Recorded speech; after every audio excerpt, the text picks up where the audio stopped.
Back here live at the Waterfront Village with my friend, the zombie, Jonathan. You're looking good. Jonathan just got an awesome face paint job. What do you think? I make turtles.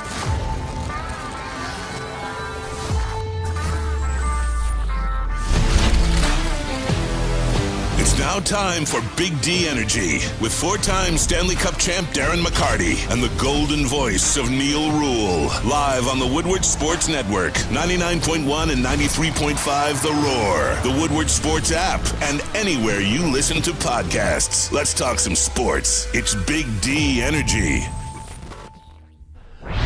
Yo, yo, yo, yo, yo. Welcome back to Big D Energy right here on the Woodward Sports Network. My name is Neil Rule. He is Darren McCarty. Between us, we have four Stanley Cup championships. Of course, we have Sam Flannel, who already broke his flannel streak, and I don't even think he knows it. Nice effort. We made it one day, Sam Flannel. Hey, I really like the shirt I'm wearing. I got to wear it every once in a while. It's one of my favorites. He doesn't understand the rules of the game. Sam Flannel. You're newer to the game. You got to build a brand, brother. All right, you got to stay consistent to the brand. Okay, all right. Positive or negative, whatever it is, embrace it. Turn your camera on. Yeah. So yep. Monday we start. All right. Monday we roll in. It's flannel for 365 consecutive days. You see what he just did there? He's so subtle. He kept his camera off, so people at home that couldn't see him, right, to see that he'd already ruined it. So they're saying, "What are you talking about, Neil?" Like, I see how this mind works. Yeah. He is a true Michigan fan right here.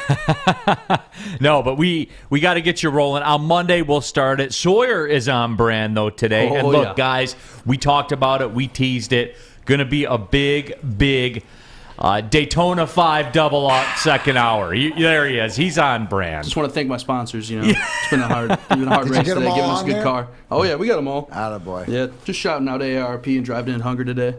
Good car. So we are. And look, for those of you that aren't big NASCAR people, I am not. I'm aware of it. I respect it. I respect the popularity of it. I respect the television coverage of it. All that stuff. I do. But I've been waiting for this day for a long time because, as we know, D-Mac is a big NASCAR slappy. Sawyer's rocking sponsor gear, even though he doesn't receive payment from them. But, whatever. I have some questions about NASCAR, and I think it'll be representative. And you guys can fire them away, too. If you're watching on our YouTube channel, the YouTube chat thread is up and running. Detroit Dabber 313, first in, as always. And I love Dom Rivera, says, let's see if I'm first. The answer, Dom, is no, you're not first. You're not going to beat Dabber at his game. But, we do that as it goes on. But I'm going to ask some questions. If you're not a NASCAR elite, like I am not, and you have questions when we get to the second hour of the program, fire those off in there. We will ask these guys because there's stuff I've always wanted to know about how the pit works and pit stops and all that kind of stuff, strategy. So we'll talk about that. Big NASCAR. This is as big of a NASCAR day as we're ever going to have. All right? And I'm curious to see how it goes. So I want to get the lay of the land here as we get to the YouTube chat poll of the day. And it's pretty simple for me. Do you like NASCAR?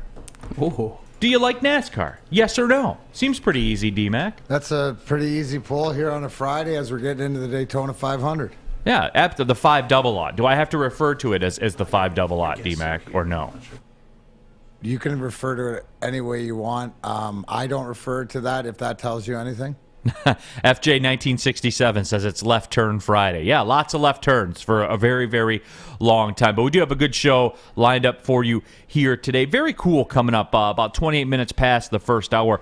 We'll have the punter for the University of Michigan in the house. Brad Robbins is doing some pretty cool stuff for the kids over at the Mott Children's Hospital, so we will discuss that. And, we're big proponents here, the Mott Children's Hospital on Big D Energy at the Woodward Sports Network. So we'll have him in studio coming up. Actually, we'll have that in about 10 minutes from now, actually. So he's making his way into the studio, so we will chat with him. Very, very cool stuff that he's got going on, and it's a big cross-convergence of a lot of things, certainly with lots of Michigan football fans out there as well. And as you know, we're big fans of the Mott Children's Hospital, and anything that's going on over there that we can help promote, we will. So, and Sawyer's a big gaming guy, so we'll explain how all those three things tie in together. Red Wings got a win yesterday in New York against the Rangers, and D-Mac, that was one of those things for me where with this Red Wings team, every time you think they're done, every time you said, well, that collapse, I think that did them in, they rise up, and they were a 2-1 underdog yesterday, and they got it done. No, Neil, because the inconsistency, the ride and the pony, the horse, or whatever is, they have a short memory span where they can come out again and go into Madison Square Gardens. Now, Thomas Grice, who the little people know the history, is that he's unbeaten at Madison Square Gardens. So that trend right there kept in last night. But no, that they can do that. It was going to be a hard-fought game. Obviously, it went to overtime shootout. But the big thing of the game is Neil, all you got to see, right? I'm going to put up a picture, right? And this is a picture. It's the one with Mark Stahl because he used to play there. It's him being the tribute to him as a Ranger. But if you look who's behind Mark Stahl in this picture, right? Oh, Tom Holland, Zendaya, the stars of Spider-Man No Way Home. And obviously I know Tom Holland's got that Mark Wahlberg Uncharted, yeah, right? it's a video game movie coming out. They're trying to make the new Indiana Jones. But what I'm saying, Neil, yes, is you know what? People know things. People know things. They know to be at Madison Square Garden. They know that, yes, I know the Rangers are playing well, but this Detroit team and these young stars, there's something there. And they went out and they played that road game that they needed to play. That's what they can do. What can't they do is be consistent. I'd like them to be able to build off this, but again, they're still learning. But hats off to them. You go in there and win any time, it's a great accomplishment, especially this year as well as the Rangers are playing. No, so you know there what? is. Hold on, I got one more. Yeah. Yo, Brandon Kirks. Yeah, I hope you're wearing your Zibanejad jersey yesterday when you took it down. I'll see you in Chicago. Exactly. I seen that. I ain't getting threatened by you. One for D-Mac. There it is. Anyways, just had to take it home a little bit. No, absolutely. If you know, you know. Isn't that what we say? If you know, you know. There's no way to fake it, man. If you know, you know. Dylan Larkin, though, certainly impressive yesterday. And, again, blown away, man. I'm blown away with the way he's played. What was the most impressive thing about Dylan Larkin last night? Stopping the breakaway Did you in see overtime. that hustle? You got to understand. Let me break that down. And I don't know if we don't have that clip to play, but 3-on-3 overtime. Not just getting out there, but being over there. Playing, I think his total for the game was 24 minutes and stuff. And the fact that you back-checked on one of the best goal scorers and just no quit effort to the net, that's what you want in your leadership and your C. And if you don't see as much of how big that is, right? Because it's the same reason, Neil, as when you would see Steve Yzerman dive in front of a shot, Steve Yzerman do whatever it took to win, that you're going, well, why aren't I doing it? You see Steve Yzerman working out, why am I not in there, right? You know, that's what leaders do on and off the ice. Right, and we saw it with Dylan Larkin, and certainly, too, we're seeing it as far as the point production goes. And, again, I was a point-a-game guy. He's more than exceeded that. So he's having a great season, and I think when we look back on what happens with this Red Wings franchise, this season I think will be the one you point to, D-Mac, where you said that was the one that laid the foundation with whatever happens. I'm not saying book a Stanley Cup in the next 3 years or anything like that, but you do get the feel that there is going to be a turn with the franchise. Right? When we're looking for whatever one of our sports team for progress, and we're seeing progress all over the place, but with these guys, what you're saying is this is where they took that first step. They're out of diapers, right? They got their big boy pants on, they're going to school and stuff like this. So here's the play for anybody at home. Where Dylan Larkin's back checking Panarin and doesn't quit till the net. You know, when they tell you to skate hard and stop at the net, you know, to score goals and stuff, well, you got to back check just as hard. That's what brings championships here. And then we see old Razor, big Razor, Lucas Raymond just burying a shootout goal and stuff like that. So lead by example, not all talk, whatever like this. So. And you love that if you watch that at home where the goaltender tries to give you a little pokeroo and then you throw it through the wickets, which is a 5-hole. That was for Fish. That was That was a cricket term. Tammy Chin, our YouTube chat thread, says, speaking of celebrities, Taylor Swift is engaged. And let that be a lesson to Olivia Rodrigo. See, you can turn it around, and you don't have to be so bitter all the time. You can just move on. New album. She must need to write a new album. Hasn't she dropped She needs a new experience. Yeah, it was a lot of fun yesterday, though, talking about Olivia Rodrigo. It's just, she seems to be complaining a lot. The time has come to move on. We'll just say it like that. Look, Taylor Swift moved on, and everything seems to be going well. And Sam Flannel's over there. He's nodding his head. So he certainly does agree. No, but we do have a big-time show lined up for you, as we talked about. I want to talk about Eric Weddle a little bit later on, too. And is he a human being? I don't know. Lead by example. Yeah, played the Super Bowl with a torn pec muscle, and I want to get D-Mac stories of. Because, again, we know, and we know, but I don't know that we know. You don't know. What it takes to get on the field. And then what it takes to stay on the field or stay on the ice. Yeah, sometimes above and beyond, or just the pain threshold of athletes. You know, some are greater than others, and but you don't know unless you're there. Absolutely. And, we talked about the whole Daytona weekend. We'll have a special guest on the show as well. Country singer Sarah Faith will join us coming up in the second hour. Michigan ties, baby. Michigan ties, absolutely. Played college soccer at Alma. Michigan native as well. Now a country singer in Nashville. She'll be doing the national anthem. Hey, we're going full circle with the NASCAR stuff. She'll be singing the national anthem for the race on Saturday, as a matter of fact. In the Beef, it's What's for Dinner 300. That'll be Saturday on FS1, kind of the AAA for NASCAR, I guess you would say, the Xfinity Series, as it's known, D-Mac. So we're getting you flag to flag coverage, man, of the whole Daytona weekend. Sawyer, you are beside yourself with excitement, aren't you? Oh yeah, dude, it's one of the best weekends of the year. Slowly such a good time. taking this over. We're slowly turning. We get some wrestling in here and stuff like this. And what time do they drop the green flag? Not what time does Fox come on the air. What time do they drop the green flag at Daytona on Sunday? Sunday it'll be 3:30, and then it's 5 o'clock tomorrow. So if you want to catch Sarah singing, probably tune in at like 4:15, 4:30, I'd say, for the pre-race ceremonies. On FS1. Yes, sir. So there is that. So 3:30, Golden Grizzlies basketball on network television here in Detroit. His tips at 3. Oh, that's perfect. Oh, I got 2 monitors That's at home. perfect. You can watch the Grizzlies game. That's why you'll turn back. There'll probably be half the race left because of the first 5 laps. They're going to separate it and stuff like this, so you can actually get back. There you to the go. race. I like it. See, I like your commitment. And you will be fine. I like your commitment, D-Mac. Thanks for always committed. Yeah, coming around. Thanks for making that commitment. I know Sawyer will do the same thing as well. But when we come back, we have a special guest in studio, Brad Robbins, the punter for the University of Michigan football team, coming off a Big Ten championship, and he's looking for another victory with the Love for the Little Victors program that's sponsored by Kroger and Milkcraft. He'll be streaming gaming, so Sawyer will be able to tap in here, and they can break down the whole streaming and gaming world. But he's doing it for a very, very great cause that we will talk about when we come back. But we got a big day here, big Friday, getting you into the weekend.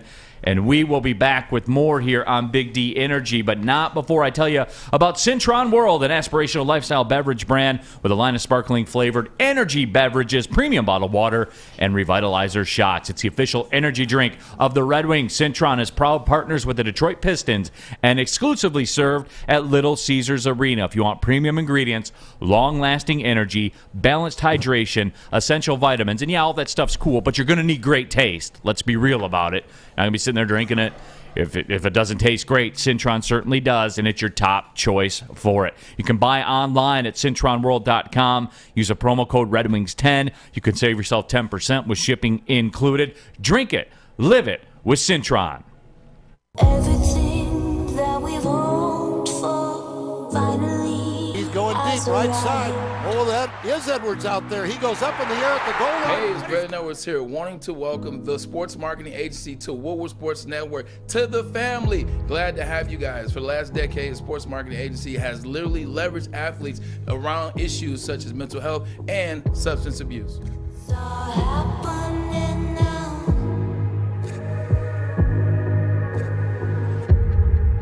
Make sure you download the Woodward Sports app in the App Store and the Google Play Store today. Take Woodward Sports with you wherever you go and listen live on your phone or mobile device.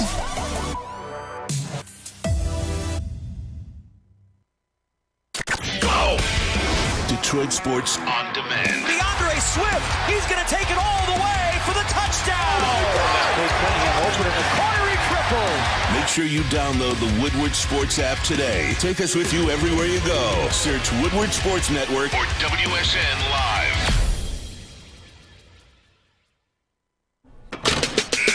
Back at it here, Big D Energy, Woodward Sports Network. Neil Rule, 4-time Stanley Cup champion Darren McCarty. We got Sam Flannel. We got Sawyer in the house as well. And right now, as promised, we're joined in studio by Brad Robbins. He's a punter for the Big Ten champion Michigan Wolverines. Certainly coming off a great season for Michigan football, but doing something even I think is a little bit cooler. He's part of the Love for the Little Victors campaign out at Mott Children's Hospital. Brad, appreciate your time. Appreciate you coming in, too, and certainly all your efforts. We'll talk football in just a minute, man, but before that, just give everybody the description of what you have going on for Mott's Children's Hospital. And that's an organization that's been near and dear to our heart here at Woodward Sports, and we appreciate you coming through.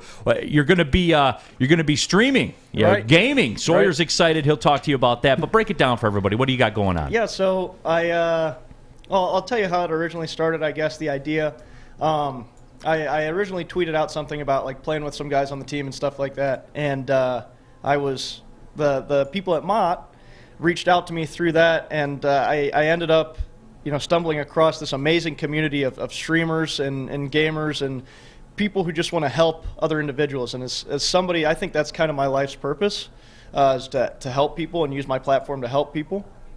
And I stumbled across this community who's been welcoming and helping me, with open arms, and it's great. And I'm new to streaming and new to content creation, and they're allowing me to use this platform on Twitch to live stream and raise money. All donations on Twitch will go to Mott Children's Hospital.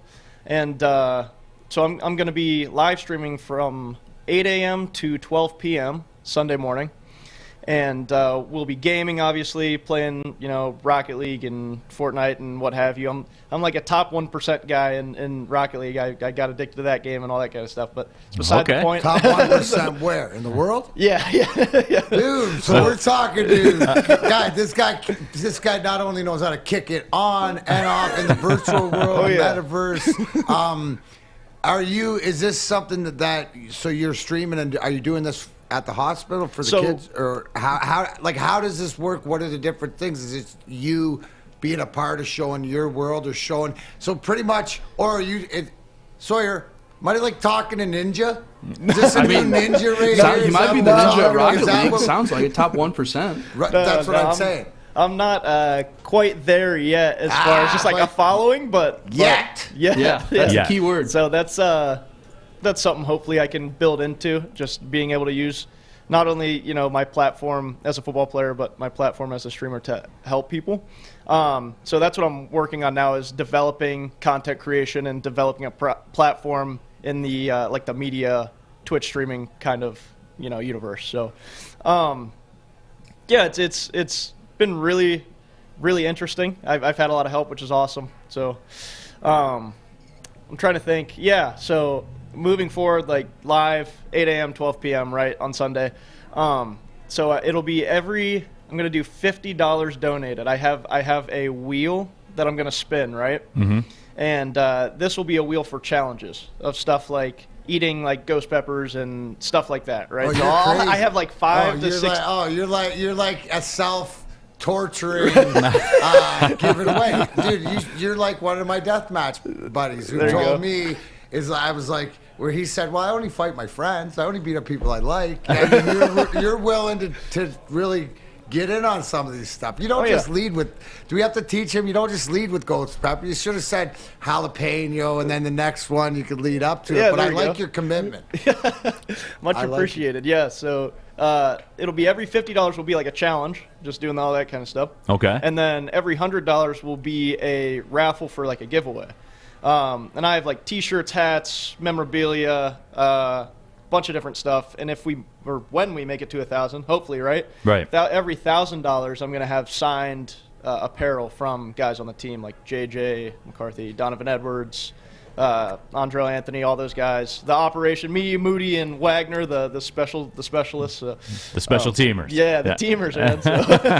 Absolutely. Joined here in studio by Brad Robbins. He's a punter for the University of Michigan. He's taking part in the Love for the Little Victors campaign. It's presented by Kroger and Millcraft. It's a month-long Stream Festival charity fundraiser to support the brave patients at Mott Children's Hospital, a cause that we care a lot about here at Woodward Sports. Proceeds will support the therapeutic gaming and digital technology program, which is committed to enhancing the patient experience, supports healing through the creative use of gaming and a wide range of emerging technology platforms. So, Brad, what about that? I mean, so Sunday, 8 a.m., if somebody wanted to tap in and follow along, where would they go? You know, people that want to get involved, because our audience is great, you know, with stuff that we've done with Mott Children's Hospital. How can they find you? How can they watch you? Most importantly, how can they contribute?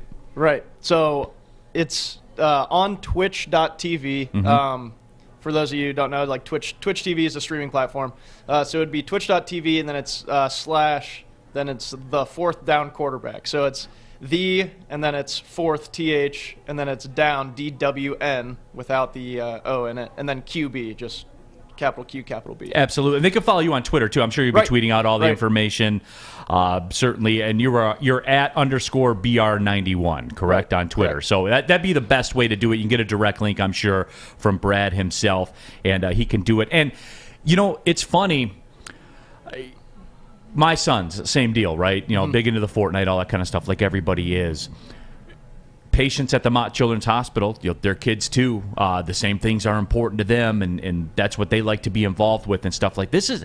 To me, Brad, this is just very, very cool, because I think us as adults, we don't make the connect all the time. You know what I'm saying? But you're walking into their world there, something that they're passionate about like every other kid is, and it really is a great way to reach. And as you said, you know, just kind of raise some funds too. Right. And it's amazing too, like how virtual reality, VR headsets can be used as motivation to complete like rehabilitation tasks, right?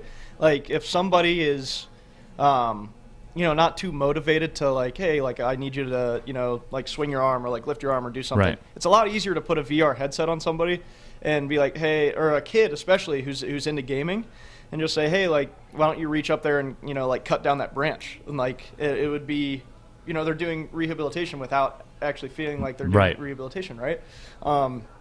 So I just find it amazing. I mean, there's such a, you know, wide variety of stuff you can do within the space. It's beautiful. It's great.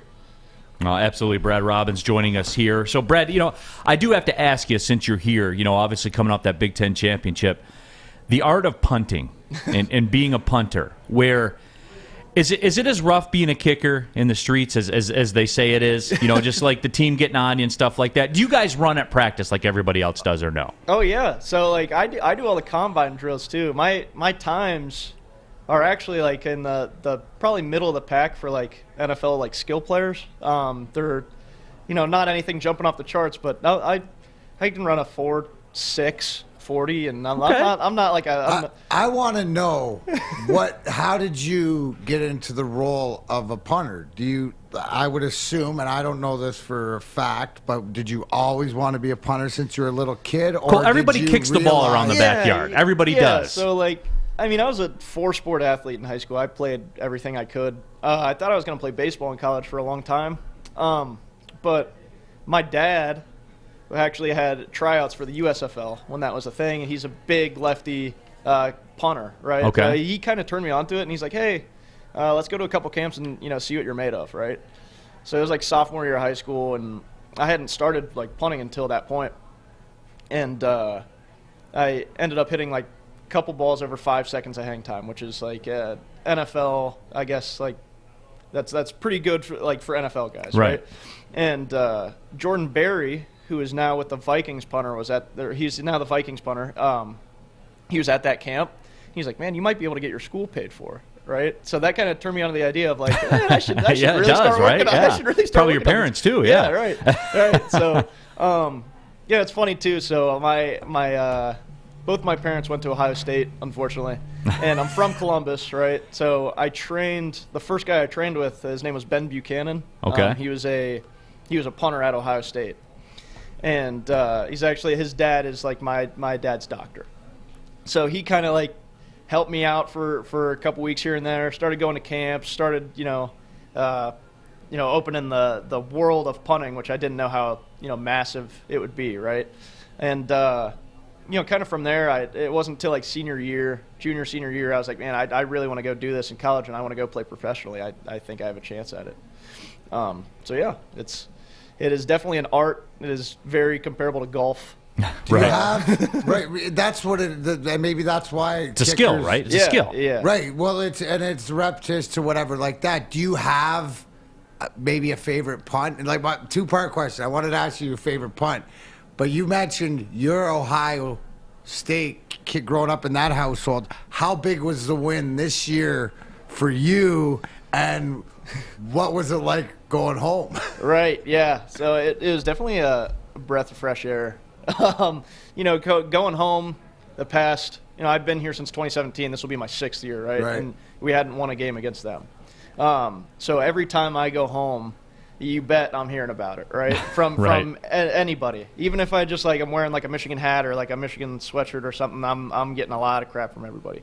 But like us Michigan men, I did not go boast and go down in Ohio and create havoc. I just they know, right? It was a good win.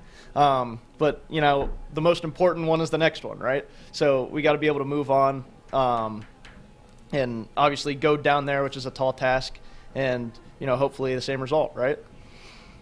Absolutely. Joined by Brad Robbins here, the punter for the University of Michigan Big Ten champions as well. He'll be taking part in the Love for the Little Victors campaign, brought to you by Kroger and Millcraft. And right now on our YouTube channel, we have Brad's tweet up there, so certainly you can go follow him on Twitter @_BR91. He has the Twitch link, and this will be Sunday from 8 a.m. to noon. He'll be taking donations. There'll be different levels of donations. He'll give away different kinds of stuff depending on all the donations, everything like that. He's a top 1%er in Fortnite. And if you're not familiar with Twitch, Rocket League, my apologies. And if you're not familiar with Twitch, ask your kids; they'll help you. Okay, like that's that's a bottom line with that. One more punting question for you, because I got to know this. All right. Yep. You guys swing the game, I think, a lot that people don't give you credit for. When you drop a punt inside the 5-yard line, that gets people hype. Right. What's the difference if you're punting for distance versus trying to drop, a 9-iron in at the 5-yard line? Is it the way you hit the ball on your foot? Is it the way you position it when you kick it? Right. Get punter geeky right now. Okay. Yeah. Man, I don't think you know what you just opened up. I can go into good detail with this. Yeah. So there's a bunch of different styles of punts. Obviously, like the two main ones right now are like the spiral is typically what you see. It looks like a pass down the field, and then the second one is like they kind of hold it rather than like flat like this. That's more like this. Okay. You get like the back of the ball, it gives you like backspin, end over Gotcha. end, right? Gotcha. These are like the two main ones, and like the basic ones you're going to learn as like you start to develop punting. So typically that backspin one, you can really open up like the face of the ball, hit through like the middle of the ball, and you can get some pretty good hang on it. The problem is it's just going to be a little bit less distance and it's more controlled. Right. And sometimes It's a knockdown, Neil. It's a knockdown. Choke it down. Choke down, yeah. It is, for sure. And then when you open it up and spiral it, right, you kind of tilt the nose in so it's like facing like 11 o'clock, swing through like the belly of the ball, like the middle of the ball, and it'll create that like spiral pass. It'll cut through the air, all that kind of stuff. And you can control distance. It's just not as easy to control as like that end over end ball. So that's why guys opt in for that when they're going to pin guys deep. And then there's like that gray area on the field where you're in between like a pooch and you're in between like a spiral, right? So that's like a 75% swing, spiral kind of punt. You try to hit more height than distance. Hopefully opt for a fair catch at the 10, that kind of thing. So. All right. Well, Brad, we certainly do appreciate your time, man, and more than that, appreciate your efforts with what you're doing. I don't care if you're a Michigan State fan, Ohio State fan, Michigan fan, whatever it is. This is something that you can get behind, and certainly it is impressive. I love that you're you're interacting and reaching and raising money for the kids on their terms as well. And it's something that they're full in engaged with. And it's impressive. The whole campaign's impressive. I'm blown away by it. Continued success for you with whatever comes up next, and certainly appreciate you doing the job for the kids at Mott Children's Hospital. I'm more excited about you rising ranks in that Rocket League because now Sawyer's got eyes on you and stuff, and you two can follow Brad at _BR91. Thanks for joining us, Yeah, Brad. thank you guys. I appreciate it. Neil, you know what? I know for sure. Know exactly like Brad when it works, where he would work the way that he kicks and explain that. That's a Guardian Alarm guy. Yeah, absolutely. Brad Robbins gets a Guardian Alarm. They get it, whether for home or business. A good defense helps you feel secure. Guardian Alarm is state-of-the-art technology that helps you feel safe. All with 24/7 monitoring. Tell you every day you can turn the temperatures up, down. You get snow, it's cold outside, whatever it is. Turn the lights on, turn the lights off. It'll even if you were Oakland Hills and you had this on fire, the smoke detector, and even that silent, deadly killer carbon monoxide. So if you want to be part of the Woodward Sports Network Big D Energy family, you can too, but I need you to call, and it's a Friday. 1-800. Stay out. That's 1-800. Stay out. I'm going to need it today. I'm not really happy so far. You're sort of mailing it in. We got the punter here. He just told you about spirals. He just told you about knuckle. I need 100%. Kick this as far as you can. 1-800. Stay out. Get out of my house. Looks like somebody was in his house because somebody stole Flannel Sam's flannel. He doesn't have it on today. Anyways, 1-800. Stay out today. 1-800. Stay out today. You can be part of the Woodward Sports family. Tell them we sent you. Guardian Alarm, your local security experts. Neil Rule, D-Mac, Big D Energy. We'll be back. Woodward Sports Network. Hi, I'm Kay Cunningham. I'm proud to partner with Hall Financial, the mortgage company known for 5-star service. Don't just take my word for it. Check out their 5,000 5-star reviews for yourself. Go to callhallfirst.com and get started with your 5-star experience today. You don't have to go to the beach, man. You don't have to get your butt crack full of sand. You just need a little chili peppers, man, to get that glowing beach chili peppers. Monday, February 21st from 11 to 1 p.m. Join Woodward Sports and Big D Energy for the grand opening of the Berkeley Chili Peppers Tanning on Woodward between 11 and 12 Mile. Come hang and join the Pepper Club. Best deals on unlimited tanning. You just need a little chili peppers, man. Make sure you download the Woodward Sports app in the App Store and the Google Play Store today. Take Woodward Sports with you wherever you go and listen live on your phone or mobile device.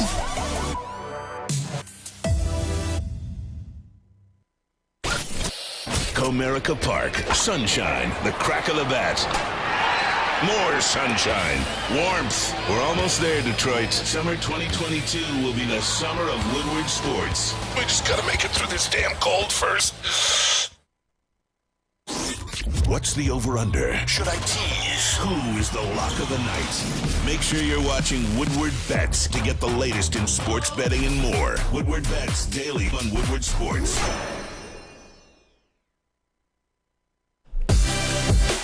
Back at it, Big D Energy, Woodward Sports Network. Neil Rule, D-Mac, Darren McCarty here in the house. We have Sam Flannel. We have Sawyer as well. Big thanks to Brad Robbins, the punter for the University of Michigan, coming through, talking about what he's doing with the love for the little victors and the volunteering he'll be doing on Twitch. That's very cool. Love to see people giving back and getting involved with everything that is going on, and certainly meeting the kids on their terms and in their world and everything like that. It is just very, very cool. Got a lot of NASCAR talk coming up today, and updating our YouTube chat poll, and that was very cool of you, Sawyer, too, to put the Twitch link up there too for Brad Robbins to contribute. Did you have the numbers, by the way? I missed the update. Where were people at with the NASCAR?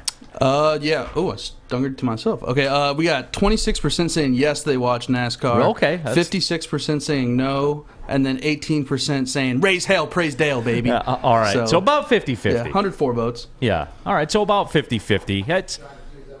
That's about what I expected. But look, even if you're not a NASCAR fan, I encourage you to kind of stick around when we do the discussion next hour, because I got basic questions that I've never asked NASCAR Elite because I feel as though they'll laugh at me. Maybe Sawyer and D-Mac will laugh at me. There's no laugh. There's no such thing as there's just smarter questions than others. Yeah, there's no such thing as a stupid question, D-Mac. There's just stupid people that ask questions.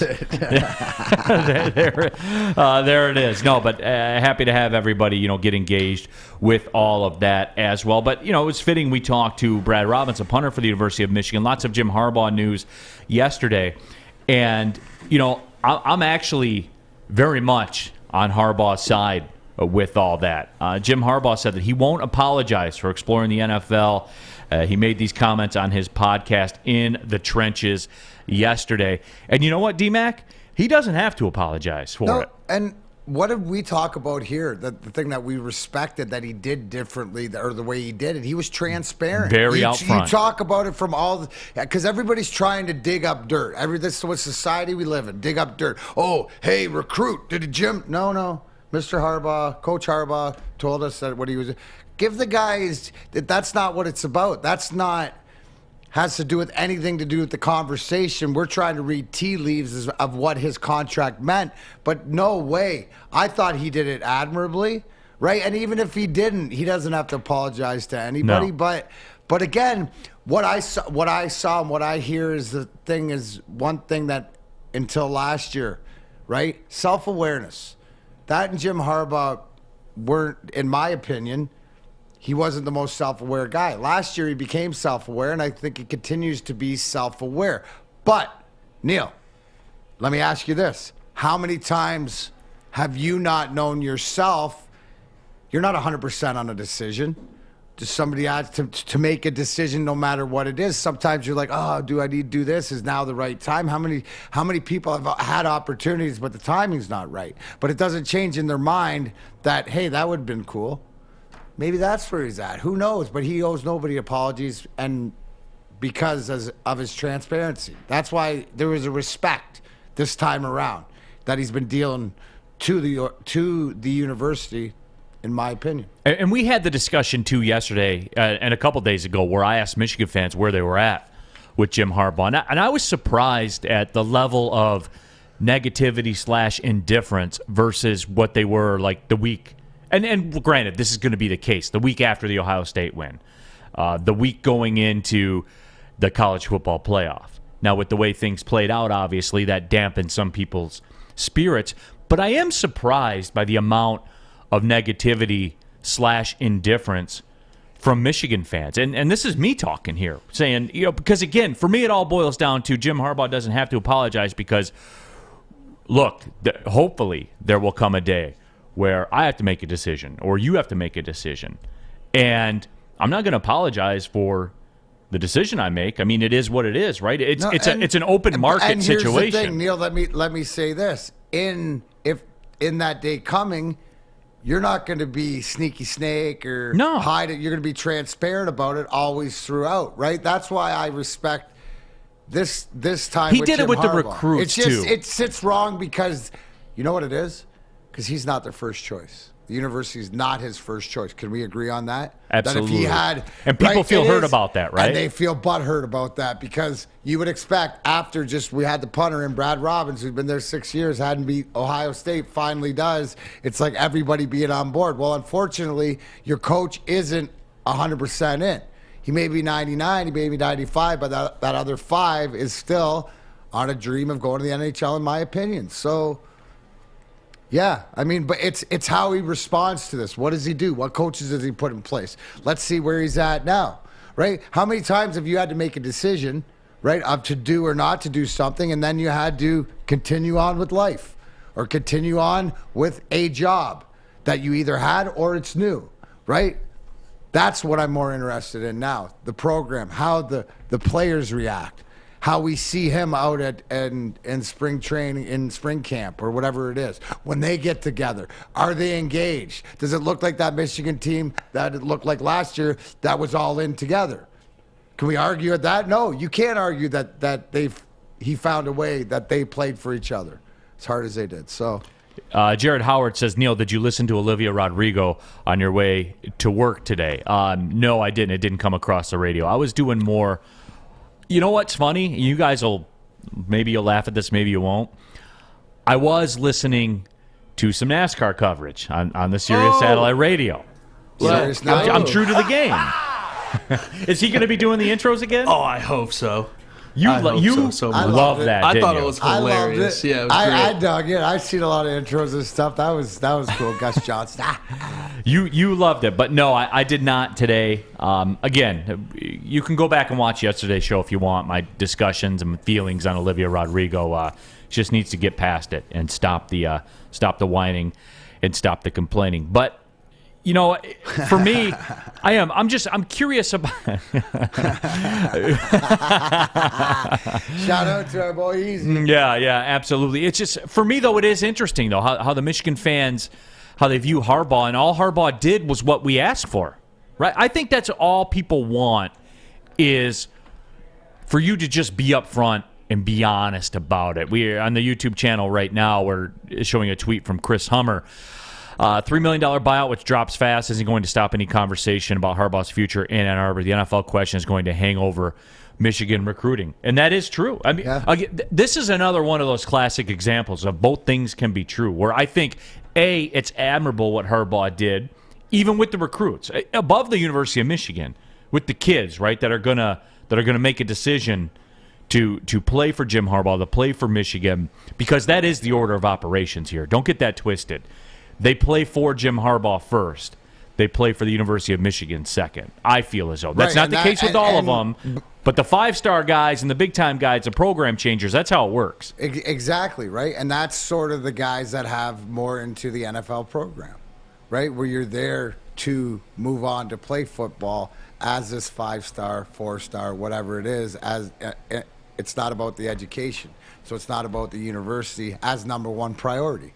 That's what it is, your priority. So if you see a team or no matter where it is, right, look at their coach and how is it run? Is he run it more? Is that an NFL style guy? That would mean, to your point, players play for the coach, then the university, as opposed to the university with the coach in there. Right, and that's where it all boils down to. But yeah, again, Jim Harbaugh owes nobody an apology. He was upfront about it. There's nothing to apologize for, man. Said, hey, I'm going to spin the tires, kick the tires here. It's a Daytona edition. We're going to kick the tires on it. Every year, and the contract's set up that way that we're going to have this conversation. So everybody that gets bent when they win a big game or want him back or whatever like that, I don't think he's 100% committed. As opposed to when I go to Michigan State and you say Mel Tucker and Tuck coming. You know what I'm saying? Like, he's 100% in my opinion. Right. But at the same time, Is Tuck above NFL? No, I mean he'll. But when he here's does, where it is. But when he goes, he's gonna go. But right now, task at hand for the next 2, 3, 4 years, right?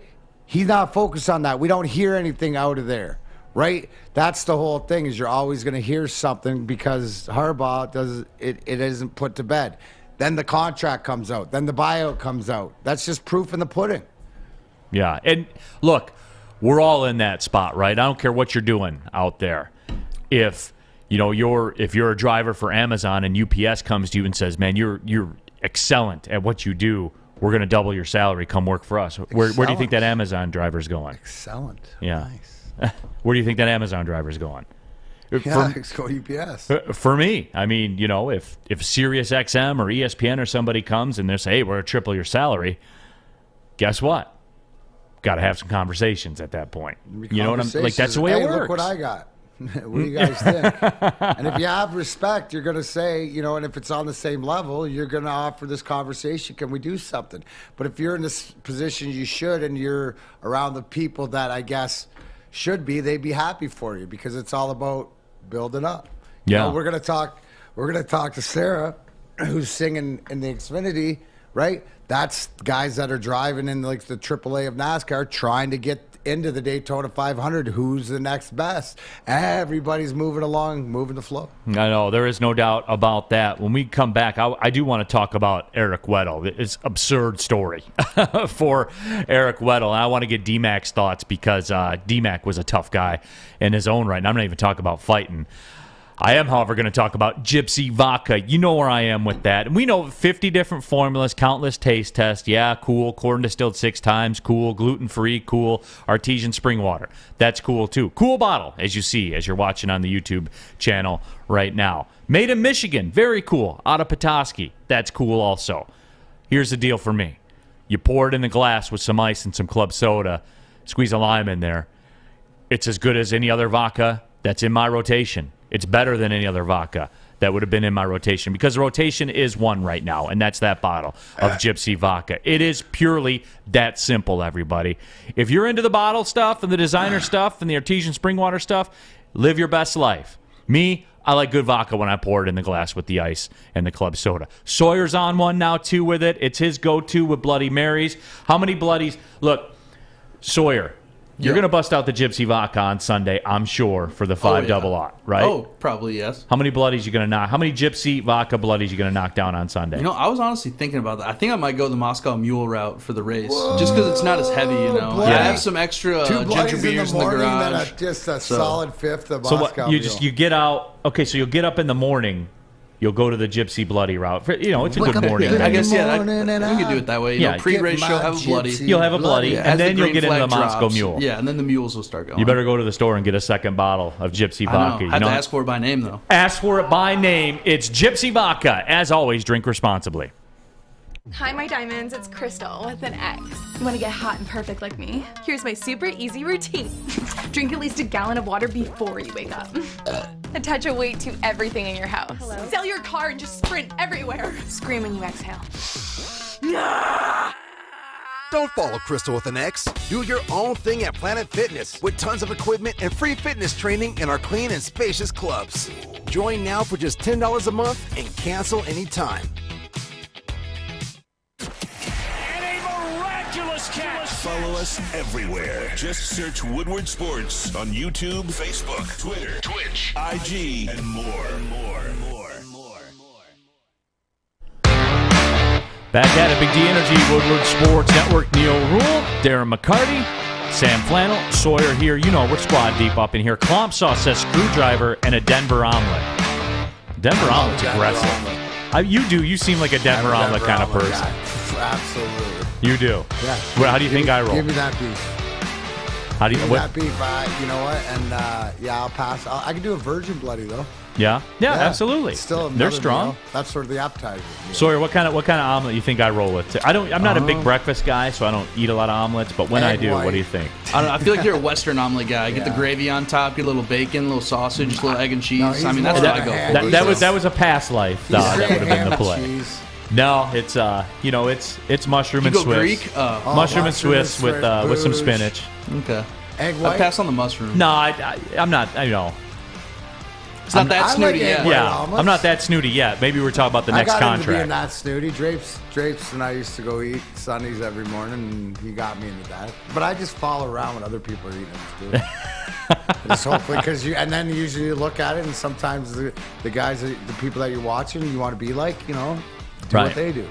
YouTube GM says, I'm not a NASCAR fan per se, but I do like watching it occasionally. And that's where I am with it. I'm not going to watch flag-to-flag coverage unless it's like, I did watch the Clash. And here's the thing, you do not need to. And I guarantee once you get a taste of what's going on, and the fact, too, here, sorry, we haven't even brought up, and I want to get to the Weddle story, so we'll bring this up about the new next-gen cars. So everybody's learning. Right, even us guys that have watched, it's going to be a new learned thing because they've introduced something different to the series. But what was this Eric Weddle? Warrior. This guy, man. So come to find out, and one of my favorite stories about Chris Spielman's playing days is how he played a half a season with a torn pec. And when you're a linebacker, when you're a defender, I would like to think that the pectoral muscle is something that's pretty central to what you do. A lot like you being a hockey player with ribs or a hamstring, knees, things like that. Eric Weddle, though, the pictures came out. He played the Super Bowl, the last couple quarters of the Super Bowl, with a torn pec muscle. And pictures came out, and as you're watching on our YouTube channel right now, I'm sure a lot of you have seen this, the internal the bruising and the bleeding from the inside. It's just he literally laid it all on the line to be out there. And D-Mac, I have to ask you the question. I remember him plugging the hole on a run play where he went in hard, sacrificed his body, and really after this had happened, you sort of saw this. If he did it on an outside screen, that he stepped up and made an early tackle, right? And then you saw him hurt. The biggest thing with Eric Weddle, not the fact that he missed 750, plus days being retired and stuff like that. He was such an integral part because he was calling the defense. Right, he's the guy calling the defense. So you still, even though that the machine was a little bit broken and he still was effective, the computer was out there making things happen. So it goes to show you the team effort, but that's just flat sacrifice right there. That reminds me of Steve Yzerman in the 0-2, playoff series, getting injected in his knee because it's bone on bone. We don't even know as much, and every time you'd ask him, hey, you all right? Like practice? I'm fine. Yeah, I'm good. So if you see what he's going through, I still remember burned into my brain. There was a shift in in Carolina. I think it was game 3, but he took a one-timer, came down from sort of the corner like this, and he went down on his knee, and it took him. The play went to the other end or whatever, took him by the time the whistle blew for offside at our end to get up off his knee. That's how hard, and I think that was the only time we ever seen how bad it was. And so give a little, right after this, and right after the season, he's got reconstructive knee, bone on bone and stuff. He by far, not just the greatest leader, but Steve Yzerman, the toughest human being. We had a lot of tough guys, and he never gets the credit for that because of the elite status of player he was. I mean, he was elite, as I've always said. And he was a third best player. You never knew when he was hurt, as opposed to your boy, who was a little bit more sensitive, ran a little bit higher, and Sergey, where like his pain threshold or whatever was different. But you also, you treated him differently. So, he couldn't handle the Yzerman, but Stevie couldn't handle where Sergey was. You know what I'm saying? No, it makes sense. But you can't. I hate it when you paint athletes with the same brush because they play this sport or whatever like this. Oh, they have to be this, they have to be that. That's that mentality of life about being men. You can't cry, you can't do that. No, we're all different. It's how you want to win as a team. How do you insulate that? So it was always inspirational when you're top. It's easy.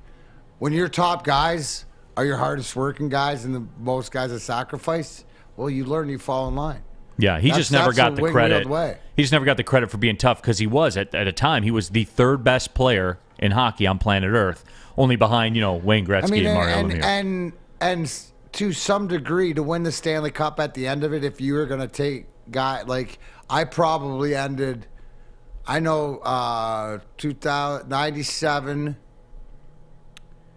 97, I probably, ended at about 75, 80%, 98, maybe the same thing. 02, probably about 60 because of injuries and stuff. As time went on, that number got lower, didn't it? 40, you know what I'm saying? That's and then the at the end, it was 0, right? The thing that people I don't think understand, which really blows me away, is the fact that we're talking about games played and stuff, is that Nick Lidstrom played over 400 games, 400 NHL games, right? Regular season, playoff, exhibition in a matter of 4 seasons. That the greatness to all these guys too. You know what I'm saying? Is the durability. Right. That's the one thing is these guys kept themselves in such great condition that they didn't get hurt. You didn't realize, and that's when you're younger, you don't realize as an athlete, it's preventative, right? Because your body's your temple, and how many times we talk to different people and say, oh, I wish I would have took care of myself a little bit more, you only have this. Man, I mean, I don't even broach that because I know how much of abuse I did. You know what I mean? Right. So I guess I apologize for not having 8 cups up here. We only got 4. I only got 4. I should have figured this going in when we talked about omelets and knowing our audience and knowing how certain topics will just go and take a life of their own. And you knew breakfast was going to be one. In retrospect, I didn't know at the time, but in retrospect, I should have known. Bradley K says, I love breakfast. Favorite meal of the day. Rack says, chili cheese and hot dog omelet from Senate is bomb. That's aggressive for the morning. That is. Whoa. You hate your, what do you hate your coworkers, bro? What's going on there? That sounds like after, some gypsies or you guys are drinking or have a couple of D-Max and then you want to get into the Conies. That's very aggressive for a morning play. I'll just say aggressive. it like I got to say, if I was going to go, right, I love, I go a bacon, sausage, mushroom pepperoni, or mushroom green pepper. Yeah, okay. And that's fair. That's fair. E. Schaffer says, yes, Neil, that sounds good. Mushrooms, cheese, and spinach. Maybe bacon on the side. Here? What's that? Do they have omelets here? I don't know. I've never. I eat lunch You're at 10 a.m. You're going to give me eating an omelet for lunch today. Yeah, maybe. We'll see how that shakes out. Detroit Dabber says, excuse me, but are these farm fresh eggs? That quote comes from Neil Rule. Yeah, I figured it would go like that. Jake Wegener says, Neil's omelet eggs only come from the finest chickens. Even the coop has to have 2 furnaces. See? You guys are learning. You guys are learning. Nick C, free range only, Dabber, LOL. I told you, I'll do the regular eggs. Like, they don't have to be the egg whites and things like that. I'll do it, but that's where I am. Your go-to is just Swiss and mushroom? Swiss and mushroom with spinach if they have it. Yeah. How about you, Sawyer? Big fan of the Western omelet. I like a lot of meat in there. Get some sausage, bacon, some cheese, a little gravy on top. See, are you really a gravy on top guy? Yes, I am. Ketchup guy. Ketchup and hot sauce guy. So when we travel and we go down south, like we play at Alabama or we're playing at Georgia or something like that. Diners. I will do the biscuits and gravy. Oh, of course. I will. Biscuits and gravy, man. It's a so go. Good. Yeah, it is. It's again, it's aggressive to start your day, I feel like. But as I've gotten older, though, that stuff takes more of a toll than it used to. Yeah, but the game's not till afternoon or evening. No, so no doubt. Time to process. No doubt. Sam, do you have a favorite? Are you an omelet guy? I'm not really a big omelet guy, but it just has to have meat on it. That's all I really care about. Just meat. No vegetables, meat, and whatever like the egg, taco thing is. Whatever. Carnivore. Yeah, yes, big time carnivore here. Dante151 says a German omelet from the omelet shop. Then the omelet shop is elite, according to CJ Schneider. It's getting a lot of love. YouTube GM, I don't usually have omelets. I don't either, my friend. I'll have them very, very, very rarely because again, I'm not a breakfast guy because I like to go hit the Planet Fitness before I come to the studio. Lunch is usually my meal. That's usually where I dig in and take care of business. You know what I'm saying? Yeah. So that's usually how I do it. That's good. And to Doughboy Steve, see, I'm a smasher, right? As I wish everybody here would hit that like button, but I'm a smasher. So you put it on my plate and I chop it all up, put it all together. So the hash browns are in with the omelet and stuff like that. There's a whole smorgasbord party of ketchup and hot sauce. We're getting at her. We're getting at her like a Thanksgiving meal plate. Robert Colosio says avocado is a must, people. LOL. Oh crap, am I more bougie than Neil? Thanks, Tom. Yeah, that is pretty bougie. That is our councilman, Esquire. Motown Cool, biscuits and gravy with over easy eggs, then gravy and hot sauce, man. Yeah. Are you a dipper into the? Are you a yolk dipper? Oh, 100%. 100% with toast. 100% yeah. Yolk dipper. Yes, absolutely. Okay. Like when I make I haven't made eggs at home in a long time, obviously, but when I do, it's always sunny side up with a couple pieces of toast, and then we go to work. And the bacon's got to be well done. 100%. 100%. Yeah, there is no question about that. No, well done bacon. Absolutely. Burn it. Burn it to the ground. Seth Rollins, burn it. That's how I like the hash browns too. I like those things. Burn it down. Burn. I always tell the people at the restaurant, I'm like, when they're burnt, leave them for a couple more seconds, and then they're done. Gosh, and then they're done. I would let you order me breakfast. Oh yeah, we would get it in, no doubt about that. Speaking of getting it in, Daytona 500. Hook me up, Rule. You know what I like. Daytona 500 this weekend. You want to get in? Go ahead to mybookie.ag. They got the deals going right now. Deposit bonus. They'll double your first deposit all the way up to $1,000 with the promo code Woodward. Look, football has come and gone, but we're still getting that action in at mybookie.ag. As I said, Daytona 500, NBA All-Star Game. If you're really reaching deep, you can go ahead and do that as well. Masters coming up. Baseball coming up eventually. March Madness. You know everybody's getting down on that as well.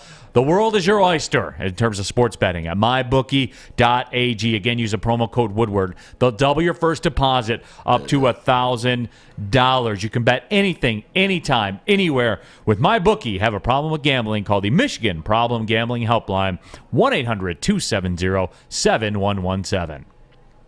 It took exploring 50 different formulas and hosting countless taste tests, but we believe Gypsy Vodka is the smoothest vodka on the market. Don't believe us? Ask the owners. We're Mike and Adam Kazanowski with High Five Spirits Distillery. We're in close to about 1,200 locations throughout Michigan. We wanted to create a brand that was geared more towards freedom, love, adventure, and at the end of the day, we really wanted to tell a story that inspired other people to take risks, follow their dreams, whatever that might be. Woodward Sports. Missed part of the show today? Watch again on YouTube or download the podcast anywhere you listen to podcasts. Back at it, Big D Energy, Woodward Sports Network pulling up on the second hour of the show. Neil Rule, D-Mac, Darren McCarty, Sam Flannel, Sawyer as well. Coming up in about 25 minutes or so, we'll be joined by Nashville country music singer Sarah Faith, a Michigan native, played college soccer at Alma.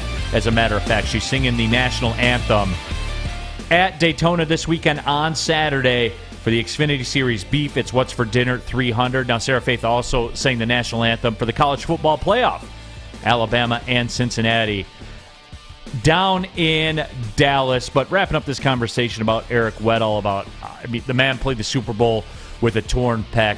And D-Mac, I have to ask you this, and I didn't get a chance to ask you before, but this is what amazes me when I talk to athletes. And I've always said football guys were built different. And this may sound kind of crappy to say, and it may be a little controversial or whatever. For guys to get in that mental space they need to be in, especially to play football, to be in those side and be inside of those four white lions, the place that they have to go to mentally is a different place, I think, than the common person can fathom. And then when they get outside of the game, we act shocked and surprised when some of them have struggles and things like that. And I've never understood that. Where, that's the fight that I fight right now, right? As being retired with the Darren McCarty brand, to realize it's not about what goes on and getting yourself into it. It's getting off that ride and trying to be able to be the father, husband, son, to brother, be a civilian human being, but also be that. You still got to be D-Mac. Be that D-Mac on the ice and be able to separate it. Now, here's the thing. A lot of times it's easier to do when you have great leadership, right? When you're locker room, but it's about sacrificing what you're all willing to do. And sometimes, and especially playoff time, why you hear so much. Once the playoffs come around, that's a whole different season. Like the seclusion or the preparation or what's required. What? What's required to get out there? That's what's different. What's required, but it's also to your routine where you go off. And this is where leadership is not only just your players, but it's also your coach that's been there to realize that these guys got to get ready no matter what it is. Golf was a huge part of our off days and stuff like this, to not think about the game, so that when you did and you could go in and you could focus in when it was that time. So you knew almost like, okay, when I put this suit on, right, that's when I'm going into the spaceship and I'm taking off planet. Until then, I can try to be me. Now, here's the whole thing, right? When you're trying to get to different places, adrenaline, overtimes, this and that, right? You're used to get into the game or to prepare yourself for the next day. We're not as well educated as we used to be. But that's mentally and physically. So guys play with, dude, everybody's got something broke. I mean, I played with broken fingers and stuff taped up and stuff like this. What's the worst? What's the worst that you ever had to step out on that ice? Well, we didn't win, so I don't even remember. Like all the ones when you lose, you don't remember. You don't want to remember. Right. Bob, the worst ever was I know the 03-04 year, but I went in hard and I didn't break my ankle in San Jose with the month left in the season. Jeff Norton tripped me and I blew my ankle out, but I didn't break it. It took me a year come back from that. But playing in the playoffs, had this like taped up like this, couldn't move, stuff like this, and it's so frustrating. So you just try to do what you need to do. But that's a lot of things is where you understand, can I make it easier on somebody else? Here, I'll go in, I'll do more of the forechecking, or I'll get in as much as I can. If I got to leave, I'm not going to make malts or drapes when they're killing penalties and their energy. So I want to use the most of my energy. So I got to be ready to do that. So there's a lot of psychology going in, but it comes from sort of the top, how you're prepared. So a lot goes into it. There used to be a lot of teams, not just on the road, but when we were at home, we stayed at the Athenaeum down in Greektown for our first playoff run. Then we ended up going to Dearborn Inn, and just to be away the night before the game so guys would get into the routines and game day skates and stuff like that, because it's a lot easier being on the road from the road mentality, right? Just in terms of distractions and everything. To the things that you enjoy during the season of having your own plane is flying home and being able to wake up and take your kids to school. That's the whole thing. Is the joke was see you in Carline. Get off the plane at 2 a.m. and say see you in Carline 7:30. You know what I'm saying? Or walk it in, or get dropped off, or whatever it is. It's just you take pride in that, and those are as important things. So it's understanding the balance, understanding the why, and what you're going for. And trust me, like the way you look at St. Louis, like to me, St. Louis beating Boston in the finals in 7 games 3 years ago or whatever, where Chara played with a broken jaw, Marchand had broken bones, like everybody else. Like when you lose, that's got to I know losing sucks, but losing's giving everything hurt. You got. Yeah. I mean, that's a different kind of pain. But luckily that they have championships that they can go. That's why that pain of losing the last one to Pittsburgh and retiring, well, I'm tainted. I can do that. Okay, fair enough. You don't have to be angry at Pittsburgh people. We each got one. On our YouTube chat thread, Rich Diana says golf is a huge part. And just to kind of let you inside a little bit, golf guys, baseball guys, the day is long, right? From when you wake up in the morning to when the game is at night. And you guys will use golf as something because you guys are uber competitive, and you guys will go play a round of golf in the morning. I told the story earlier. Justin Verlander played golf at Oakland University all the time. I mean, he was out there game days all the time in the morning, and he would play by himself, and he would just go play. And it's just, and it probably some of his greatest performances. It's more of a mental thing. It's like, because the big thing is, Scotty used to say game days or whatever, like, I don't care what you do, just get out of bed. You know what I'm saying? Right. So some guys, I mean, I know I used to live on a 9-hole course. I used to go walk during the playoffs, go walk in the morning before lunch, and that was I mean, athletes are like that, but it's more mental just to get out of yourself. And plus, you're double dipping, so you can work on your game. There you go. Right? You're always working on your game because you never know when that game. Rich wants to know what's your handicap these days, D-Mac? It's an 8. Okay. Travel the country at an 8. What are you hitting it off the tee these days? 265, 270. Oh, all right. You give me hope there, D-Mac. No, I mean, hey, listen. Corey Funk and Fred Funk and Corey Pavin need guys to cheer for them too. It's not about that. It's all about the short game. Well, hey, at the end of the day, Bubba Watson golf, how soon can you get the ball in the hole? I don't care how. I don't care how many. How many? There you go. So if my 3 beats your 4 or my 4 beats your 5, I win. Doesn't matter how far you hit it. Yeah, absolutely. I do like that because that's kind of my style too. It's once you get inside 100 yards. Dude, I play a lot of golf with Eddie Murray, who's out of Oakland all the time. Phenomenal golfer. Why are you going to put all that effort into it? I'm watching Anthony Mantha and all these guys just bomb at 360, stuff like that. That's a lot of work. I'm going to do that much work. I told you, man. De Keyser hits it a mile. Well, there you go. Hits a mile, too. He's got 20 of yours. You know what? Maybe we'll have to get we'll have to throw a match out there. Maybe we can get him and somebody else to try to get your 20 back. I like that. The revenge tour. Yeah, you lost. But actually have this one work. Listen, the golden rule likes no money out of his bag to be lost, especially to athletes. Yeah, absolutely. That certainly is the case. When we come back, though, I do want to talk about the Red Wings game last night. And, what a statistical anomaly that Thomas Greiss is 4-0 at Madison Square Garden in his he career. He played good, man. That's such a great unheralded signing by Stevie last year, just to solidify. Like, he's a true pro. Watched him play at home against Philly the other night, and hadn't played in a month. And he's going to help Nedeljkovic just as much as he's going to help this team. But you need that sort of security blanket, and I think that more than not is that knowledge, is that sort of seer on the back end, that any common influence. I mean, the guy doesn't really get rattled, right? And that's what you need. Pistons fan 11, when's the Woodward Sports golf outing? That's a great question. That does need to happen. Yeah, probably in the summer. Well, yeah, I don't play if it's under 60 degrees. By the way, we got to get by Booge. Oh, you dropped it to 60? Yeah. Yeah, it used to be a little heavier, but we'll have some golf things coming out. We're a little bit behind the curtain. I heard golf something last week in a meeting, so okay. Don't know what it means, but I heard it. There you go. Stay tuned. I'll tell you about something too that you can hear. Planet Fitness, home of the judgment-free zone, where you can work out in a non-intimidating, judgment-free atmosphere. We are here at the Planet Fitness Studios. I work out at Planet Fitness, just down the road right here in Troy on Maple Road. Do you work out? I do. Because your fitness is essential? Because my fitness is essential and yours is too.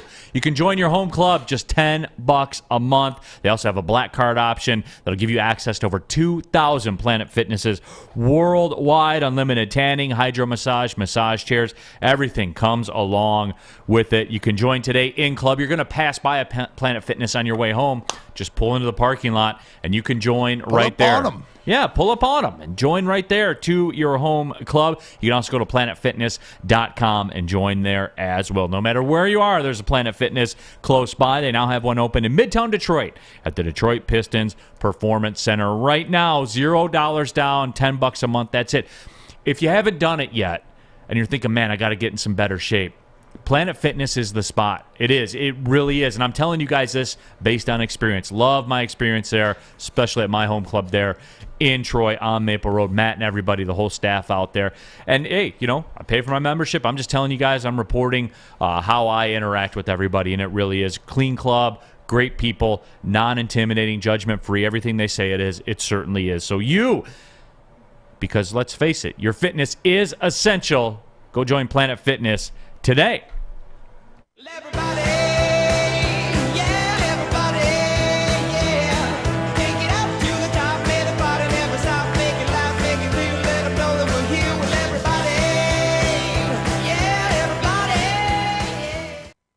Make sure you download the Woodward Sports app in the App Store and the Google Play Store today. Take Woodward Sports with you wherever you go and listen live on your phone or mobile device.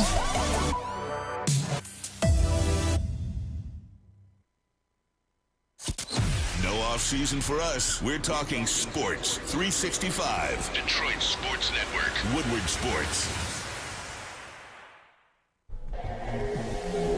Back at it here, Big D Energy, Woodward Sports Network. Neil Rule, D-Mac, Darren McCarty. We got Sam Flannel. We got Sawyer as well. Going to have some NASCAR discussion. Lots of Q&A, too. If you have NASCAR questions. And, look, they can be dumb NASCAR questions. I'm going to be asking a ton of dumb NASCAR questions. Like, why is your biggest race the first race of the year? That's the dumbest thing I've ever heard of in sports. And I'll let Sawyer defend it.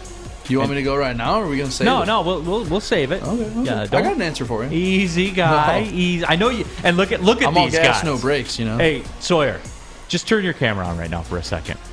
Oh, yeah. That guy is hype, man. He is ready. Look, you think D-Mac likes talking NASCAR? Look at this guy. Well, this is the race day apparel. He's all prepared for his quarter mile, and he's going to fit. See, you understand that he's done both. He's found a way to take the F1 and the open wheel and combine it with the NASCAR and stuff like that. What I see in my man there is deeper than what you see, because you don't see it with the auto racing goggles, that he is so in on all of it. Stick around for the quarter mile with Sawyer. It's going to be off the charts. I almost pulled a Dan Campbell and brought a racing helmet to wear during my segment. Listen, you did not. My dad has, since he works for Chrysler and he used to, run the proving grounds a bunch, he actually had to have a crash helmet, so we have one at home. I wore it a couple times when I first got my steering wheel. And Not do gonna it lie. like we were like the pickups. What did he do there? Is there a way for you to wear? And look, where is Sawyer at in followers? By the way, can we get a Sawyer Bench follower update? Yeah, pull her up. I got it. Because I'm curious. He said if he got to 100 He was followers, at 83 yesterday. if he got to 100 followers, he would tweet out a picture of his home gaming 84. auto racing setup. He has a steering wheel and a gas and brake pedal and everything. Oh, yeah. That helmet's sweet, too. First time I got the wheel, I put it on, had to get the full experience. Just playing the game. It was a good time. Can you tweet a picture of you with your hands on the steering wheel with the helmet on? Can we commit to that? I mean, yeah, I can try and figure out a way to get that angle And if I going. can get the just prop it up. steering wheel, I'll get with Brad and maybe I'll start a Twitch stream. Hey, Oh, dude, yeah. we could do a Twitch stream NASCAR racing. Yeah, we could set up like an iRacing league or get you in an iRacing league because they have leagues that race every week. Do they have a so- demolition derby racing league? They might. Yeah, of course they do. Of course they do. Oh, yeah, might as well. You may as well, right? No, but we're going to talk some NASCAR. We're going to talk about all that. Sarah Faith, Michigan native, now a country music singer in Nashville. She's singing the national anthem for Saturday's race, the Beef It's What's for Dinner 300. That'll be on Fox Sports 1 if you want to check that out also. But we'll talk to her about singing the national anthem there, college football playoff. I'm curious about the pressure that goes into that as well. So we'll discuss that with her, also about being a country music singer in all of that. Played college soccer, by the way, at Alma as well. Has a degree from Oakland University also. But we will get into that. I did want to discuss the Red Wings for a little bit here on the show. And it was a very, very nice win yesterday. The Rangers, I think, when the puck dropped, they were a minus 220 favorite, so not a lot of people gave the Red Wings a lot of chances. And D-Mac, I guess, is it this simple for the Red Wings where when they defend well, they're probably going to win? Yeah. Is it that simple? Well, not probably going to win, but they got a good chance because what did we talk about yesterday? This is not the same team as it was in the past because it has the ability to put the puck in the net. It's got an ability to win in overtime. It's got ability to win a shootout, right? Go back in history. That wasn't a strong point, right? But to your point, to our conversation yesterday, to our conversation this week about why is defense the hardest for younger guys, when you do that, what you saw is them seeing, okay, this is the way we have to play to win. When they think at their youth that they're smarter, that they can do it, that they can combine it and do it their way, no. What you saw last night, and a lot of it, I'll go back to Grice. You see the way Grice plays. Grice is more of a stoic goalie. He's more of positioning. He's big. He's going to be big in every situation. Where Nedeljkovic is more of a free spirit. He's going to make the highlight reel save. He's going to be here. He's going to be there, right? Watch the team play in front of him, right? They play a little bit more stoic in front of Grice, how he represents and plays, as opposed to Nedeljkovic. They might play a little bit wide open. What didn't you see? You nailed it right there. That's what they can do. That's the playoff team when they commit. They don't have the ability like other great teams to take some time off and get away from that. That's what the Tampa Bays do. That's what we saw the Minnesotas be able to do, right? Turn it on and turn it off. We're not there yet, but when we turn it on at the beginning of the game and keep it on, we can beat anybody in this league. So yes, that's what you saw. That's what we're going for. When we see that on a consistent night, no matter if it's at LCA, no matter if it's in Madison Square Garden, if it's in the Igloo, or wherever else. So they can do it, right? That's why this is like this. I'm not asking them to do nothing they can't, or I don't think they can. It's just I get why they're not there yet, right? That's the next, like when you see offensive guys develop, when you see the young guys develop offensively, yes, we want to see that. That's one thing, right? We've been waiting for Zadina to pop out like Raymond. We thought Zadina would come in and be like Raymond. That's offensively. But what you're seeing, right? Zadina didn't do that, but he's taking care of the rest of the game that he needs, and hopefully with the confidence, like I mentioned yesterday, that'll benefit the team. So, what you saw, Neil, yesterday is a commitment by everybody to the end of the ice that wins you championships. Red Wings will be off, as a matter of fact, now till Wednesday when the Colorado Avalanche come in to town. But a 3-2 win over the Rangers. They've won 3 of their last 4. A couple wins over the Flyers in that time. They had a 2-0 lead at Minnesota. Ended up losing that one 7-4. But it seems to be pretty consistent. And I look, I know it's very simple where you can just say, hey, duh, Neil. When you play well defensively, you got a better chance to win. But this Red Wings team in particular, it seems as though, and again, this is a young team thing where you do have to play a certain type of way in order to win, because I think you put it very, very well. That is the difference, right? With the Colorado Avalanches and the Tampa Bay Lightning, and I think we're even seeing a little bit with the Florida Panthers as well. They seem to be an emerging team right now. They can play any style with you and beat you at any style. And the Red Wings just aren't there yet.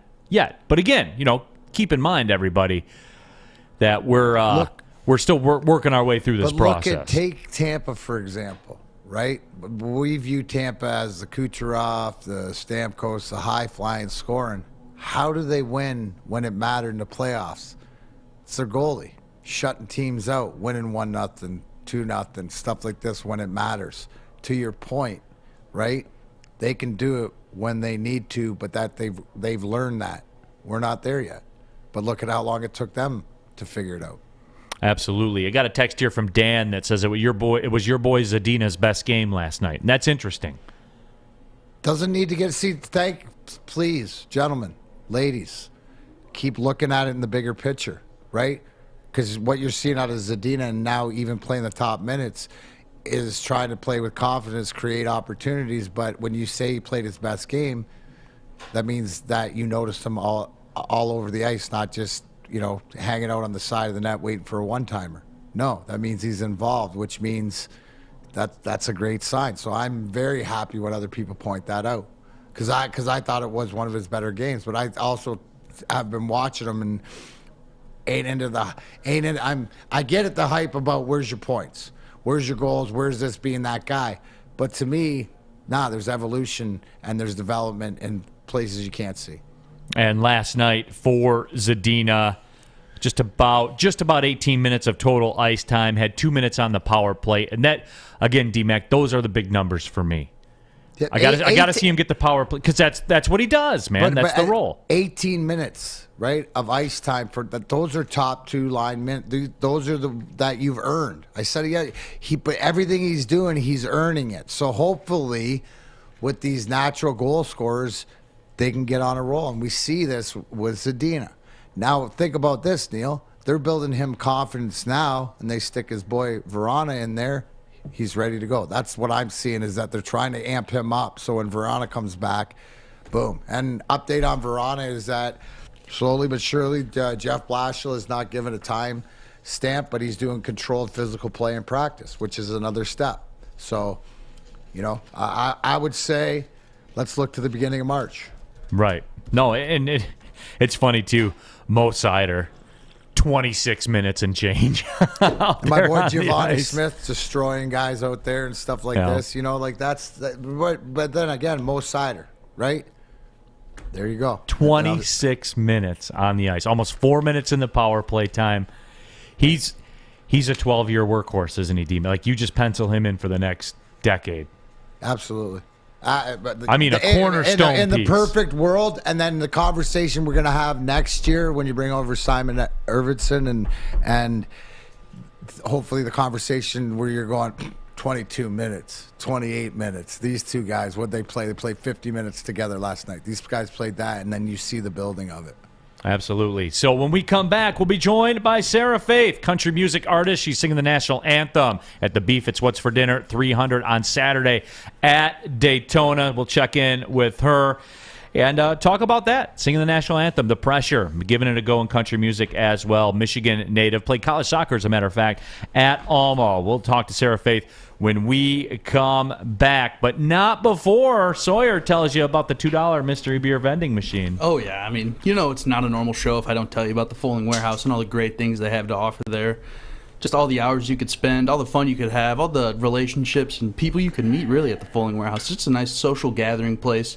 Great place for you to spend a weekend, a weeknight, just blow off some steam, knock down some pens, maybe pull a train horn if you've never had the opportunity to do that. But, I mean, you're going to have to be accurate to pull that one off. And, I mean, as Neil said, $2 mystery beer machine. You guys have heard the song and dance. Give it to you every day. But I'm going to keep on giving it to you because it's something I believe in. It's something I back. It's something you got to just check out at least once in your life. And if you don't like it, they have over 100 beers to offer. So you're really not really losing anything out on this deal. You put $2 in, you get a mystery beer back. If you don't like it, still drink it. I mean, let's be honest. You're still going to drink it because you bought it. And then you just go up there and ask them for a Two-Hearted Ale or a Guinness or whatever you're feeling that day. So, and it's super easy to get to the bar. They got 2 massive bars, multiple bartenders working there. So you're not just stuck, standing, tapping your card on the bar, trying to wave people down, get attention. It's super easy. You can bring your own food in, have it Uber Eats then, have a pizza delivered, bring your own little knapsack, food, whatever you want to do. Don't have to pay for overpriced bar food, which is the best part.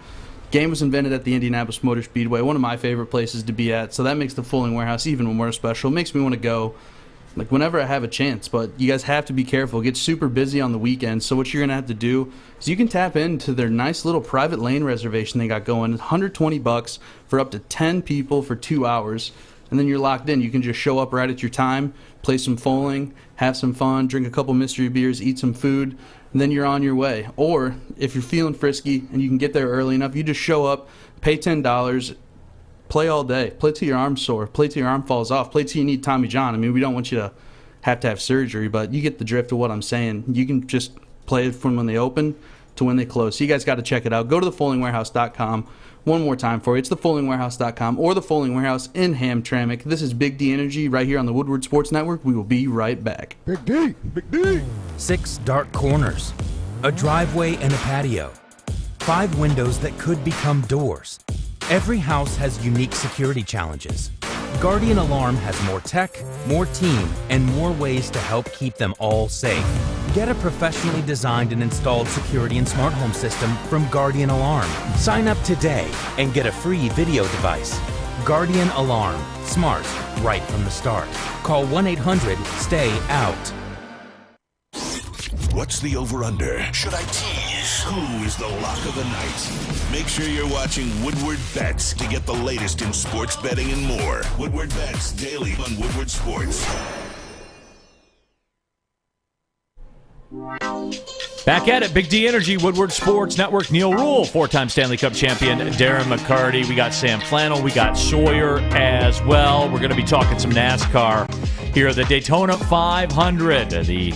For some reason, they do the biggest race at the beginning of the year. We'll talk about that with Sawyer. But speaking of that, right now, we welcome to the show country music artist Sarah Faith joining us. She will sing the national anthem at the Beef It's What's for Dinner 300 at Daytona on Fox Sports 1 coming up Saturday at 3 o'clock. A Michigan native, played college soccer at Alma, and now giving it a go in country music and doing very well. Latest album out, Lessons from the Archives. You can get that wherever you get music. So if you haven't heard her music before, give it a listen. And Sarah, I know you're a big dog person. I hear the dog in the background. How are you, my friend? I am doing very well. How are you, Mr. Neil Rule? I'm good. So what about this, Sarah? You'll be singing the national anthem at the Beef It's What's for Dinner 300 at Daytona. You also sang the national anthem for the college football playoff at Alabama at Cincinnati as well. Yeah. How much pressure when you walk out on that field in Dallas at Jerry World and there's 90,000 people out there? What's that like? It's a little bit crazy, if I'm being honest, but I think I just try my best to keep my mind in gratitude, and I kind of honestly focus on one place on a wall to sing to, so I don't have to look at anybody in the eyes or anything, because that just makes it weird. But yeah, I mean, I didn't find out till after I sang it that it was on ESPN, which is probably better. Well, to that point, we're joined by Sarah Faith, that you can join at the Sarah Faith on Twitter. Knowing that, that you're going to be singing in front of a whole bunch of people for the Xfinity 300 series coming up here on Saturday. So does your mindset change, or do you look like it, hey, that sort of worked for me? Because you are an athlete, so you have sort of routines, I guess. What would your routine be going in to sing in front of so many people now that you know it's going to be live? Yeah, I think that's a really good point about being like an athlete because I kind of did a thing in the morning. I did some gratitude, I did some journaling, and kind of some woo-woo, crazy, weird stuff, and it worked all right. So maybe I'll just do the same thing, keep the superstition going. I mean, I've sang national anthems before. I used to sing them at my own college soccer games when I was playing. I sang them at Oakland a couple times. Obviously, college football playoff was a little bit different, but. Yeah, no, I don't know. I'm blessed for the opportunity, and I'm just excited. Sarah Faith joining us here on Big D Energy, singing the national anthem at the Beef It's What's for Dinner 300. So, Sarah, your latest album that's out, Lessons from the Archives, and obviously, we follow each other on social media and things like that, and I saw the videos that you posted the first time you heard one of your songs, like on the radio, driving around the car. And I know it's a cliche question for music artists, but I mean, take me through that. What is that like? And look, we've known each other for a long time, so I know the grind that you've gone through, and you've built this stuff ground up. What's that like? What's that feeling like when an artist hears their song on the radio for the first time, especially like it down in Nashville?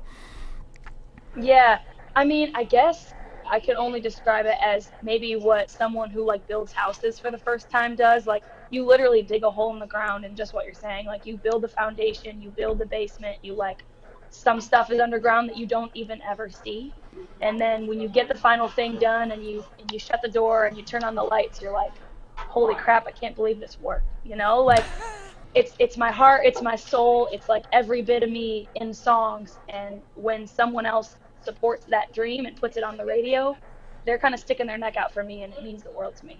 I think what's important, Sarah, and obviously what I said to Neil, and obviously you guys being friends and him seeing your journey, but you're a Michigan kid, right? You're a Michigan kid living their dream and stuff like that. So I think it's important not only for Big D Energy, but Woodward Sports Network, we're other people, is that talk to, like, I guess the younger you, because the one thing that I respect and I dabble in everything. I'm not a musician, but I have a band, which goes to show you can do whatever you want. But to see you chase your dream and to know that, and you mentioned that you sang the anthem, singing's been part of your life. This has sort of probably been in the back. Like, just talk about what Michigan's, I guess, meant to you, or what would you say to the younger Sarah that's in Michigan that's watching this, that is going, man, that could be me. And I'm sitting there going, yeah, it could be you. But let Sarah tell you how to get here. Yeah, I think like, now that I'm born and raised in the Detroit area, and now I'm in Nashville, I feel like you can't take where you're from for granted. Like, I bring Detroit down here with me wherever I go. That blue collar, like, Motor City attitude that's kind of like, okay, like, you kind of got to work for everything that you have. And Darren, I know you know what it's like. Neil, I've watched your grind too. So, like, I know all three of us kind of know what it's like to kind of have to roll up your sleeves and do the grind. And sometimes you don't want to, but you know that you have to. So, I mean, I think younger me was like, yeah, like, there was a 7-year-old me that was singing in my hairbrush in my room. And I was like, there's no way this is ever going to pan out. So I did a bunch of other stuff, went and got a couple degrees or whatever. But I was like, you know what? No, this is still the thing. So, you can get whatever you want to work for. It's just the truth. Sarah Faith joining us here on Big D Energy. She's singing the national anthem tomorrow at Daytona for the Beef It's What's for Dinner 300. You can watch that on Fox Sports 1 as well. Also sang the national anthem before the Cincinnati, Alabama college football playoff. So she's been on the biggest stages before, but kind enough to take some time here as she makes her way down to Daytona. But Sarah, we talked about your music a little bit. And for me, it's interesting because, as we've talked before, and we, like I said, we've known each other for a long time right now. The thing I find interesting about your music, and you can check out her music, Sarah Faith, wherever you get your music platform. It's available pretty much everywhere. The one thing about your music, Sarah, is that it's real. Like, it's not some Hollywood writer that's writing the songs and things like that with catchy beats and catchphrases and stuff like that. Your music is you. Your music, your music is your life. Like, it's things that you've been through and everything like that. And I think people appreciate authenticity, but I think that's the biggest thing for me. When I listen to your music, I know it's real because I know your story, and that's something that's always been important to you. Yeah, absolutely. I think I made a deal with myself that if I was going to do this, I was going to do it from my core. I think there's a lot of things in the music world that want to try to say, like, okay, well, you got to look like this, you got to be like this, you got to sing about this, this is what's on the radio right now, this is kind of what's hot right now, and if you want to play the game, you got to do it this way. And Neil, you know that when someone tries to tell Sarah how to play the game, she probably is going to play it a completely different way. Right. And that's just kind of how it goes. I just had to do what I felt was real and raw for me. And if it helps one person, then sweet. But hopefully, it helps more than that. No, I just think that it's always commendable to see that the people from Detroit with that attitude, and I know that beginning when you talk out of gratitude that you're going to be there. Now, are you a NASCAR or a race fan? Is this like a big thrill? Have you been down to hear the noise at race level and stuff like that? Are you big into it now that you're in Nashville? So it doesn't take Nashville to turn me into a car person. That was my dad's doing from like a really young age. He was like, listen, if you want to drive a car, you got to know how to change the oil, you got to know how to change the tires, you got to know how to do the stuff. So like, and we watch a lot of golf in our house, and we watch a lot of NASCAR in our house, and a lot of sports in between. Tons of wings in our house too. We watch a lot of wings. This hat right here is a Wings hat. That's a good third. I grew up with the grind line.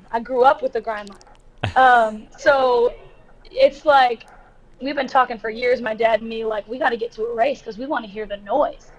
So now I get to hear the noise. Oh, and absolutely. You know what? Enjoy it, because I've had the opportunity, and that'll be next. We'll have to get you back here singing at MIS, but to be down there and to take it all in, you're going to have such a fun time, and I'm not worried, because it's about, I always say the destination is an oasis. It's about your journey, and you've created your own, and it'll be just as exciting to watch you go and kill it on Saturday. We'll be watching. Sarah, before we do let you, go ahead. Go ahead. No, I was going to say. To his yeah. point, like, the end is nothing if you don't enjoy the process. We do have a couple of questions for you here. We got like a YouTube chat thread that's rolling throughout YouTube, so they want to know. Southpaw Lab says, did you like Eminem performing at the Super Bowl? I did, because it's the closest Detroit might ever get to the Super Bowl. Oh, there it is. All right. There it is. Well, hey, Sarah, I appreciate you, too. I know you're really, really super busy right now with everything that's going on, but it's popping off. I'm happy for you. D-Mac's happy for you. Detroit's happy for you. And we're just going to continue checking in and continue watching. Keep that grind line mentality, kid. Tell your dad that to give your dad some love for me, because he raised a good kid. Oh, he's watching. All right. What's his name? Brett. D-Mac says, nice job, kid. Nice job. Well done. All right, Sarah. We'll be watching tomorrow. All right. Okay. I appreciate you guys. Yeah, absolutely. Sarah Faith, everybody. Country music artist out of Nashville. Played college soccer at Alma. Born and raised here in the Detroit area. Very happy for her success. And things are going well for her. The big thing that's important, right, is not only then we talk about, when you brought this up, hey, I got a friend and stuff, and we all have these friends, but it's the Michigan connection, where people say, is she a Michigan? Yeah, absolutely. I will bring you everybody that's trying to do it out there to show not only you getting it done so we can follow somebody and support somebody. I love the connection and the fact that I didn't know she was a Wings fan or the grind line and stuff like this, but that lets me know we're all connected in some sort of way. So if we can continue to do that, and big things ahead. Obviously, she's dropping albums, doing it her way, singing the national anthem on these big stages. She's got something going. So good on you. Gator Raider said, first, I've heard of her, so just went to listen to her music. Amazing voice. We'll definitely listen to it much more. And that's awesome. So certainly do appreciate that. And she's been on the biggest stages, like we said. So certainly I'll be tapped into that tomorrow and watch Sarah Faith. And again, all the music platforms, Sarah Faith, go ahead and give a listen to the music. When we come back, we're going to go in the Daytona 500. D-Mac, the pit boss, is back. He'll give you some picks. You can go to mybookie.ag, get in the action on that as well. I'll have some questions for Sawyer and D-Mac. If you have a basic NASCAR question that you've been afraid to ask on NASCAR Elite, fire it off in the YouTube chat thread. And again, I'm going to lead the charge with this. I'm peppering you guys with stuff, man, that I want to know, that I want to understand. We're not going to break the race down per se. It's more of a NASCAR generalization. So we're going to do it. We're going to do it the rest of the way in. We're going to talk some Daytona 500. We got the quarter mile with Sawyer, right? Coming up yeah. In about 12. I don't even want to know what the situation is in that room right now with Sawyer. You see, he's just nodding his head. We are ready to rock. We're talking NASCAR. Coming up next, Big D Energy right here on the Woodward Sports Network. But, for me, Chili Peppers Tannings, where you'll find the cleanest salons in the D, spotless sanitized room, trained and certified tanning professionals. You can join the Pepper Club. They got all the best deals. They can beat all the competitors' pricing by at least $5. Chili Peppers Tanning, the hottest bulbs, the hottest deals, the darkest tans. They are your vitamin D headquarters, 26 locations, and more coming. And as a matter of fact, on Monday, when we recap the Daytona 5-0, we'll be live at Chili Peppers Tanning, their spot in Berkeley, their grand opening on Monday, 11 to 1. Big D Energy will be in the house on Woodward between 11 and 12. Don't ever do that again. What's that? On the 500 or whatever you just did. That was so millennial. Yeah, 500. Yeah, absolutely. But when we come back, as we said, come back on Monday. We'll be live at Chili Peppers Tanning. And again, that's on Woodward between 11 and 12 mile. 11 to 1. When we come back, Daytona 5-0. That's right. Get the chewing tobacco and the Busch beer. We'll be ready to go. It's Big D Energy, Woodward Sports Network. Life is full of hard choices. We're here to make one of life's biggest decisions as simple as possible. My name is Christina Gennari, and for over 20 years, I've helped hundreds of families buy and sell homes. We cover all of Metro Detroit and more, from large luxury homes to starter homes. We will work hard to make sure that you get the home of your dreams. So if you're in the market today or even thinking about buying or selling in the future, make the obvious choice. Christina Gennari, the obvious choice in real estate. Visit us at soldchristina.com today. Putting on a show here, and that's how you answer. We love our sports. We just wish they'd love us back. Detroit sports for Detroit sports fans. Woodward Sports. Neil Rule here for SMA, the sports marketing agency. They've been leveraging pro athletes and other notables for a decade against the issues around mental health and substance abuse disorder. With help of NFL alumni, Sean Jordan has been able to save lives and take a stand against these issues. Coming soon to Woodward Sports, the sports marketing agency podcast entitled This is the F Word. It's a series on fentanyl. If you're struggling with substance abuse or mental health, they are here to help. Go to thesportsma.com. Again, that's thesportsma.com, and be on the lookout for the Sports Marketing Agency podcast coming soon to Woodward Sports. This is the F Word, the series on fentanyl. Well, the moment at hand is here. It's time to talk Daytona 500. Sawyer, D-Mac, our resident NASCAR experts are in the house, and let's get into it, guys. And lots of love, too, for Sarah Faith on the YouTube chat thread, so we certainly do appreciate that. But it is time, as we said, it's NASCAR time, man. Daytona 500. Quarter mile. You coming in slow? You coming in? Where are you coming in with? Is there a lot of other news going on, or is it strictly Daytona 500 this week? There's a little bit of other news we got to attend to overseas first, but then we're going all Daytona. So. All right. So how do you want to operate this one, man? You want to go when we come back from the break, the quarter mile to close the show? Is that how you want to do it? You want to do it now? What do you want to do, Sawyer? You tell me. Hey, it's up to you. If you want to hit the NASCAR, we can hit the NASCAR, and I can close with the European stuff, or we can open it up with European and then go NASCAR. Yeah, let's open it up with the NASCAR just in case, because European stuff will always be there. I want the Daytona 500 to get its biggest stage. We'll get to D-Mac's picks coming up in just a couple minutes. D-Mac will put a couple bucks in your pocket, the pit boss, as it were. Because it's been burning here. 9 drinks, says Neil. That was definitely a judgmental statement. About what? Oh, the chewing tobacco and the Busch beer. Although I almost put a dip in. Hey, Sawyer's got a yammer. Sawyer's got a yammer right now. The Busch. I should have been here just snapping the tin. What are you talking about? No. Machiavelli sucks to go. I was just listening to Sarah Faith. Oh my God, she should be at the Super Bowl. And then he made a derogatory remark about rap music. I'm not here for that. But whatever. But anyway, though, I have to ask this question. Away. I guess fire away. I have to ask the question. D-Mac, please feel free to chime in. Yep. This is the biggest thing that I've always thought about NASCAR. Why do you do, and they call it the Super Bowl of NASCAR, why do you do the biggest race of the year, the very first race of the year? Why? I mean, it's one of its oldest and most prestigious races, and they always used to use it to kind of kick off everything, so then it's just turned into a tradition. Because back in the day, before NASCAR was even its own series, and it was still stock cars that were modified to run illegal alcohol and stuff, they used to take them down and actually race on the physical beaches of Daytona. And then eventually they moved it to the 2.5 mile track. So that's the perception from them, and you're one of them, from the outside, right. 4 left turns, is that they say the Super Bowl, but to Sawyer's, it's to keep the history of that date. But really, if you ask any of them, yeah, that's one of the races you want to win.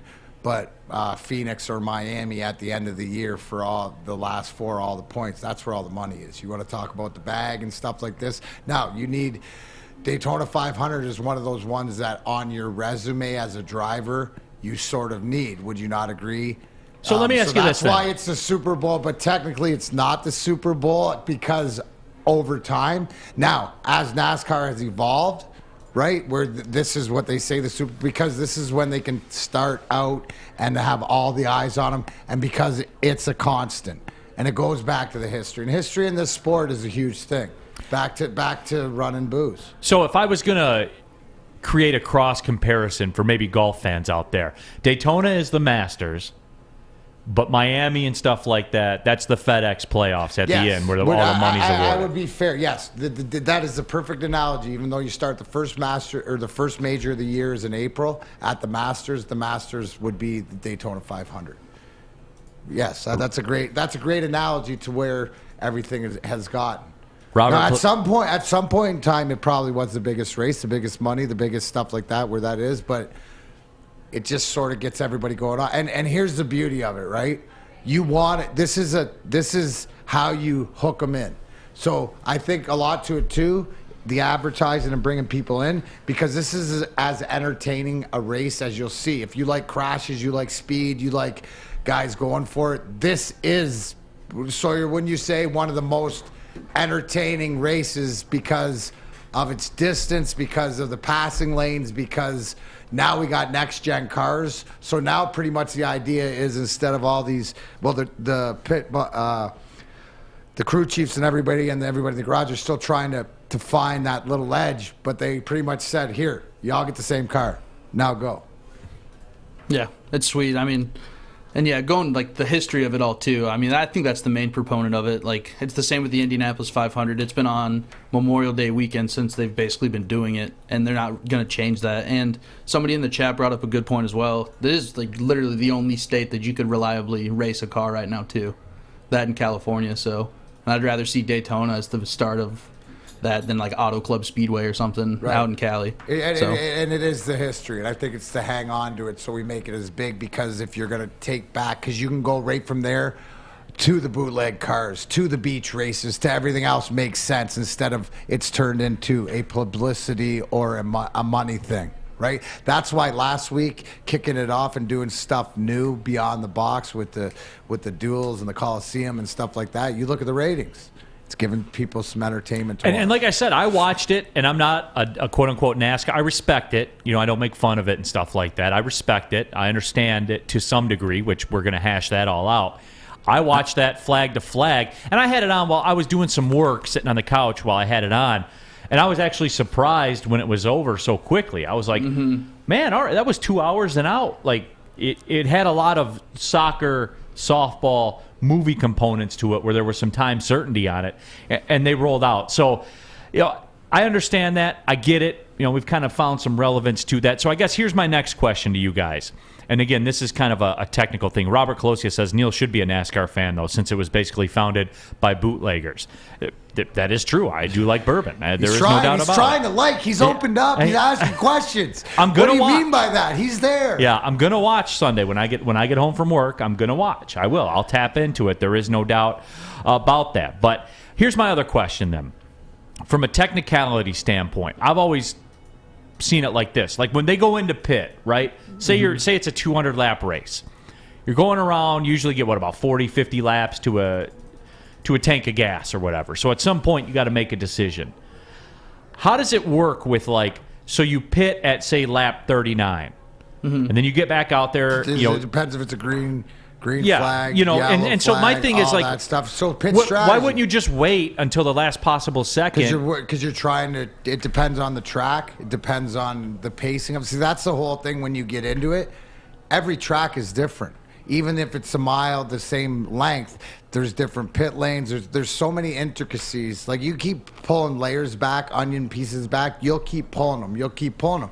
So why do teams do that? Depending on race position. If you're in 20th position, you short pit. That might put you around to somewhere else if there's an accident that you can get up. So there's so much math. There's guys on computers. There's this. They got it down. They have the fuel mileage down to running out, why you get guys to save laps at different times. But different races, the fuel will come in. Different races, the tires will come in. Different races, the speed will come in. Different races, the passing will come in. It all depends on which race speedway or racetrack or whatever you're racing at. It all changes, Neil. That's the beauty to go from thinking it's going 4 left turns and boring over 4 hours and nothing happens. If you want to keep peeling the onion, you can keep peeling. Mark Ellis wants to know on the YouTube chat thread, what attributes talent does a NASCAR driver need to be great versus being average? Meaning, what's the skill set besides wins, of course? And obviously besides the car, too. I know the car, they're all built to be the same, but they're not all the same. So what defines an average driver versus a great driver? I mean, all the great drivers you'll see, it's like the reaction time and just thinking on the fly, because things happen in a split second, and it's just literally that quick twitch muscle that can really separate them from an average driver being able to dodge that car spinning on the backstretch or hitting it. Yeah, discipline, being able to keep their calm. They're super mentally strong. I feel like that's honestly one of the most strong parts about a NASCAR driver or a racing driver in general is just their mental strength that they have to sit in a car 200 laps, 500 miles, it's the mentality and the physical conditioning to the fact, because sometimes it's so hot and they're over 100 and you got to make these split decisions. A lot of time you're going at mental 200 miles an hour. Yep. Physique comes, so all of it, but mentally, I think it's what takes it over the edge is just being able to reaction time and doing everything at 200 miles an hour. You know what the thing is that it doesn't matter if you can drive that fast or do whatever else. You need a good haircut. Check it out. You know where I was before. Shout out to Jess. King's treatment yesterday for Mr. Rule fixed me up today. So thank you, Jessica. Football's over. NASCAR's here. That's what I did. I got the Super Bowl of NASCAR.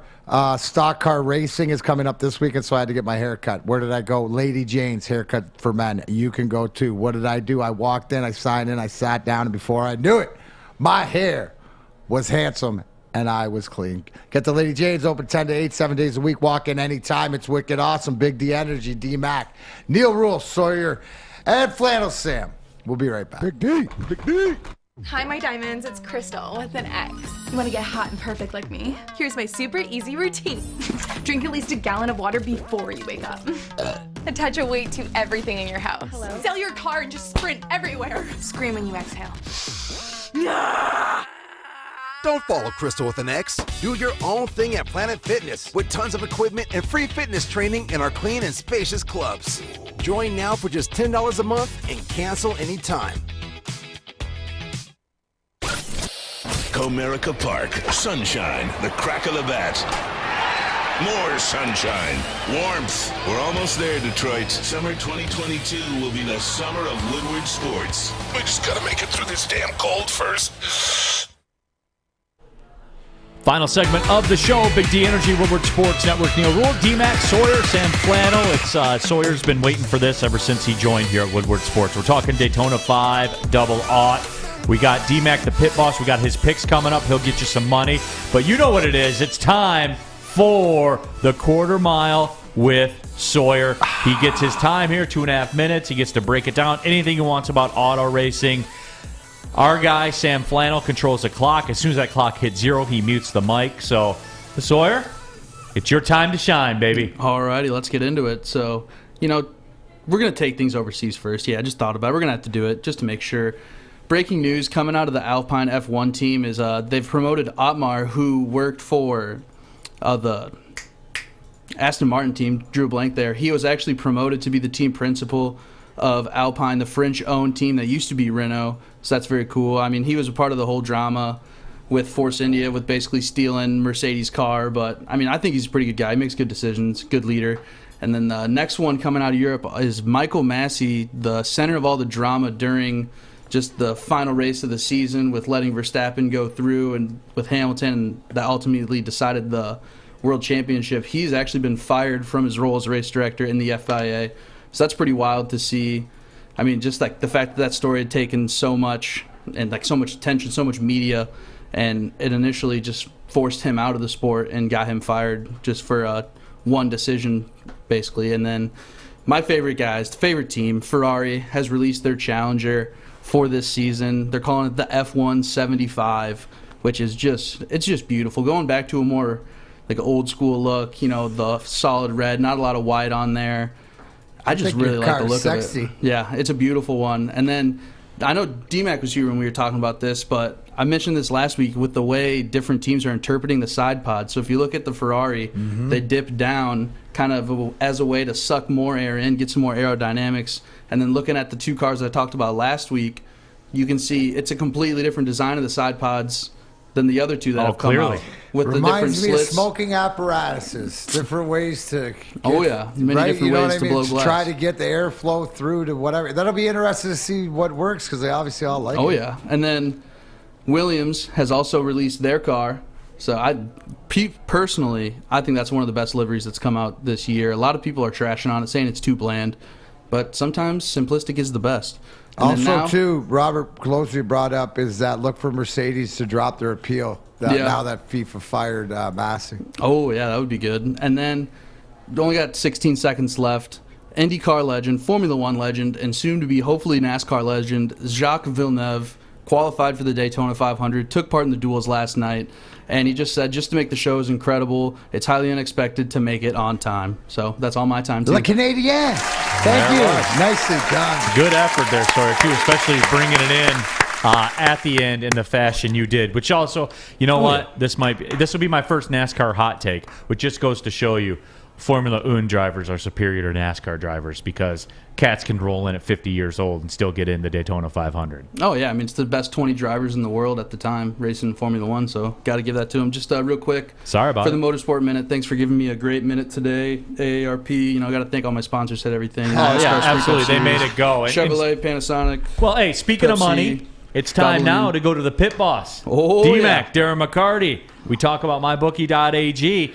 D-Mac's going to make you a couple bucks here on the 5 double out. What do you got, D-Mac? Well, what do I have here? If you Sawyer mentioned if you watched yesterday to determine who would start in different spots. Kyle Larson, yes, absolute wheelman. And, it's nice to see he's bounced back from some COVID issues that he had, but he's on the pole. But listen, I got a couple long, and this is the best part, right? So we're going to take a $25 hauler, right? Which means $25 this week, and we're going to spend two $10 bets and a $5 bet, right?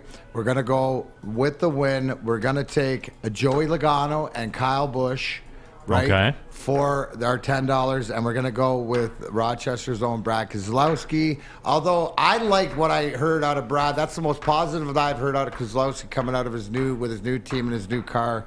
Again, this race, Neil, it's a battle of attrition, right? Do I think one of these guys are going to be there at the end? Yes. The best part, longer odds at plus 1,200, plus 1,600, and even longer than that. So those are my 3 guys. You can't really go wrong with anybody else in this race. All right, what do you think about my play here, Sawyer? Here's what I'm doing. So along that same line as D-Mac, because I'm a little more analytical, I guess, with this stuff than the average person. My thing is, I'm going to take my $20. I'm going 10 on Denny Hamlin to win it. It's a good one. All right. Nice. I'm going 10 on Denny. You and Captain Sunset, Mr. Ron Gamsheim, my buddy in Florida, he's a diehard Denny Hamlin. Okay, so I'm going 10 on Denny Hamlin to win it. And then I'm going to back that up with 10 at even money on Denny Hamlin to finish top 5. So I'm going to hedge a little bit on that. Yeah. So I'm kind of... What are my chances of Denny Hamlin being in the top 5? I mean, I'd say they're pretty high. You just got to pray he doesn't get caught up in the big one. If he gets hit up in the big one at the very end, you're screwed. He's either going to win or, like in this race, top 5. Yeah, I mean, they're always, like you said, the long odds and stuff like this, but it's if your car's there. This is you got to be on the track, right? But I'll tell you different races where everybody will finish, where it's not going to be a mess. This is going to be a mess. Right, there's going to be some really good carnage. Fair enough. What do you got, Sawyer? Who you like? I mean, I like Chase Elliott. I'd put my 10 on him there. Yeah, let's go chalk, yeah. Oh, yeah, but this one's for Neil. You know, he's saying he wanted to see some matchups. So we got some pretty good ones, too. Featured matchup number 1 is Austin Dillon versus Bubba Wallace. -120 on Austin Dillon, -110 on Bubba. The next one is Chase Elliott versus Kevin Harvick. That's actually a really good matchup. -160 on Chase, +130 on Kevin Harvick. So you're saying there's some value in Harvick at +130? I mean, I'm a big Chase Elliott fan, but I'd honestly take that with Kevin Harvick because he's super competitive. He's really good on the super driver that can tape that white line for hundreds of laps and not lose position. That's a wheel, man. And then the last matchup is Denny Hamlin versus Joey Logano. 120 on Denny and -110 on Joey. I got you 10 on that. I'll give you. We're both even money because I think Joey's going to win. Your thing's going to win. So the Big D Energy, Neil, Darren, Bet is who finishes higher, Joey Logano or Denny Hamlin. All right, there it is. There it is. Eggs, man. Let's do it. Yeah, let's do Tuesday. it. On Tuesday, yes, because we'll be on site. We'll be tanning on Monday. I could bring you. Oh, we should go to the Owl for. Okay, anyways. All right, hey, I'm talking about my butt, no bag. Absolutely. We'll talk to you guys on Monday. Big thank you to Sarah Faith for coming on, Sam Flannel, Sawyer, D-Mac. Appreciate all you guys and all you people listening and watching as well. Have a great weekend, everyone. Golden Grizzlies tonight, national television against Wright State. I'll be on the radio side for that. And then TV 20 Sunday at 3 o'clock, Oakland and Northern Kentucky. Well, see you later. Gang, gang.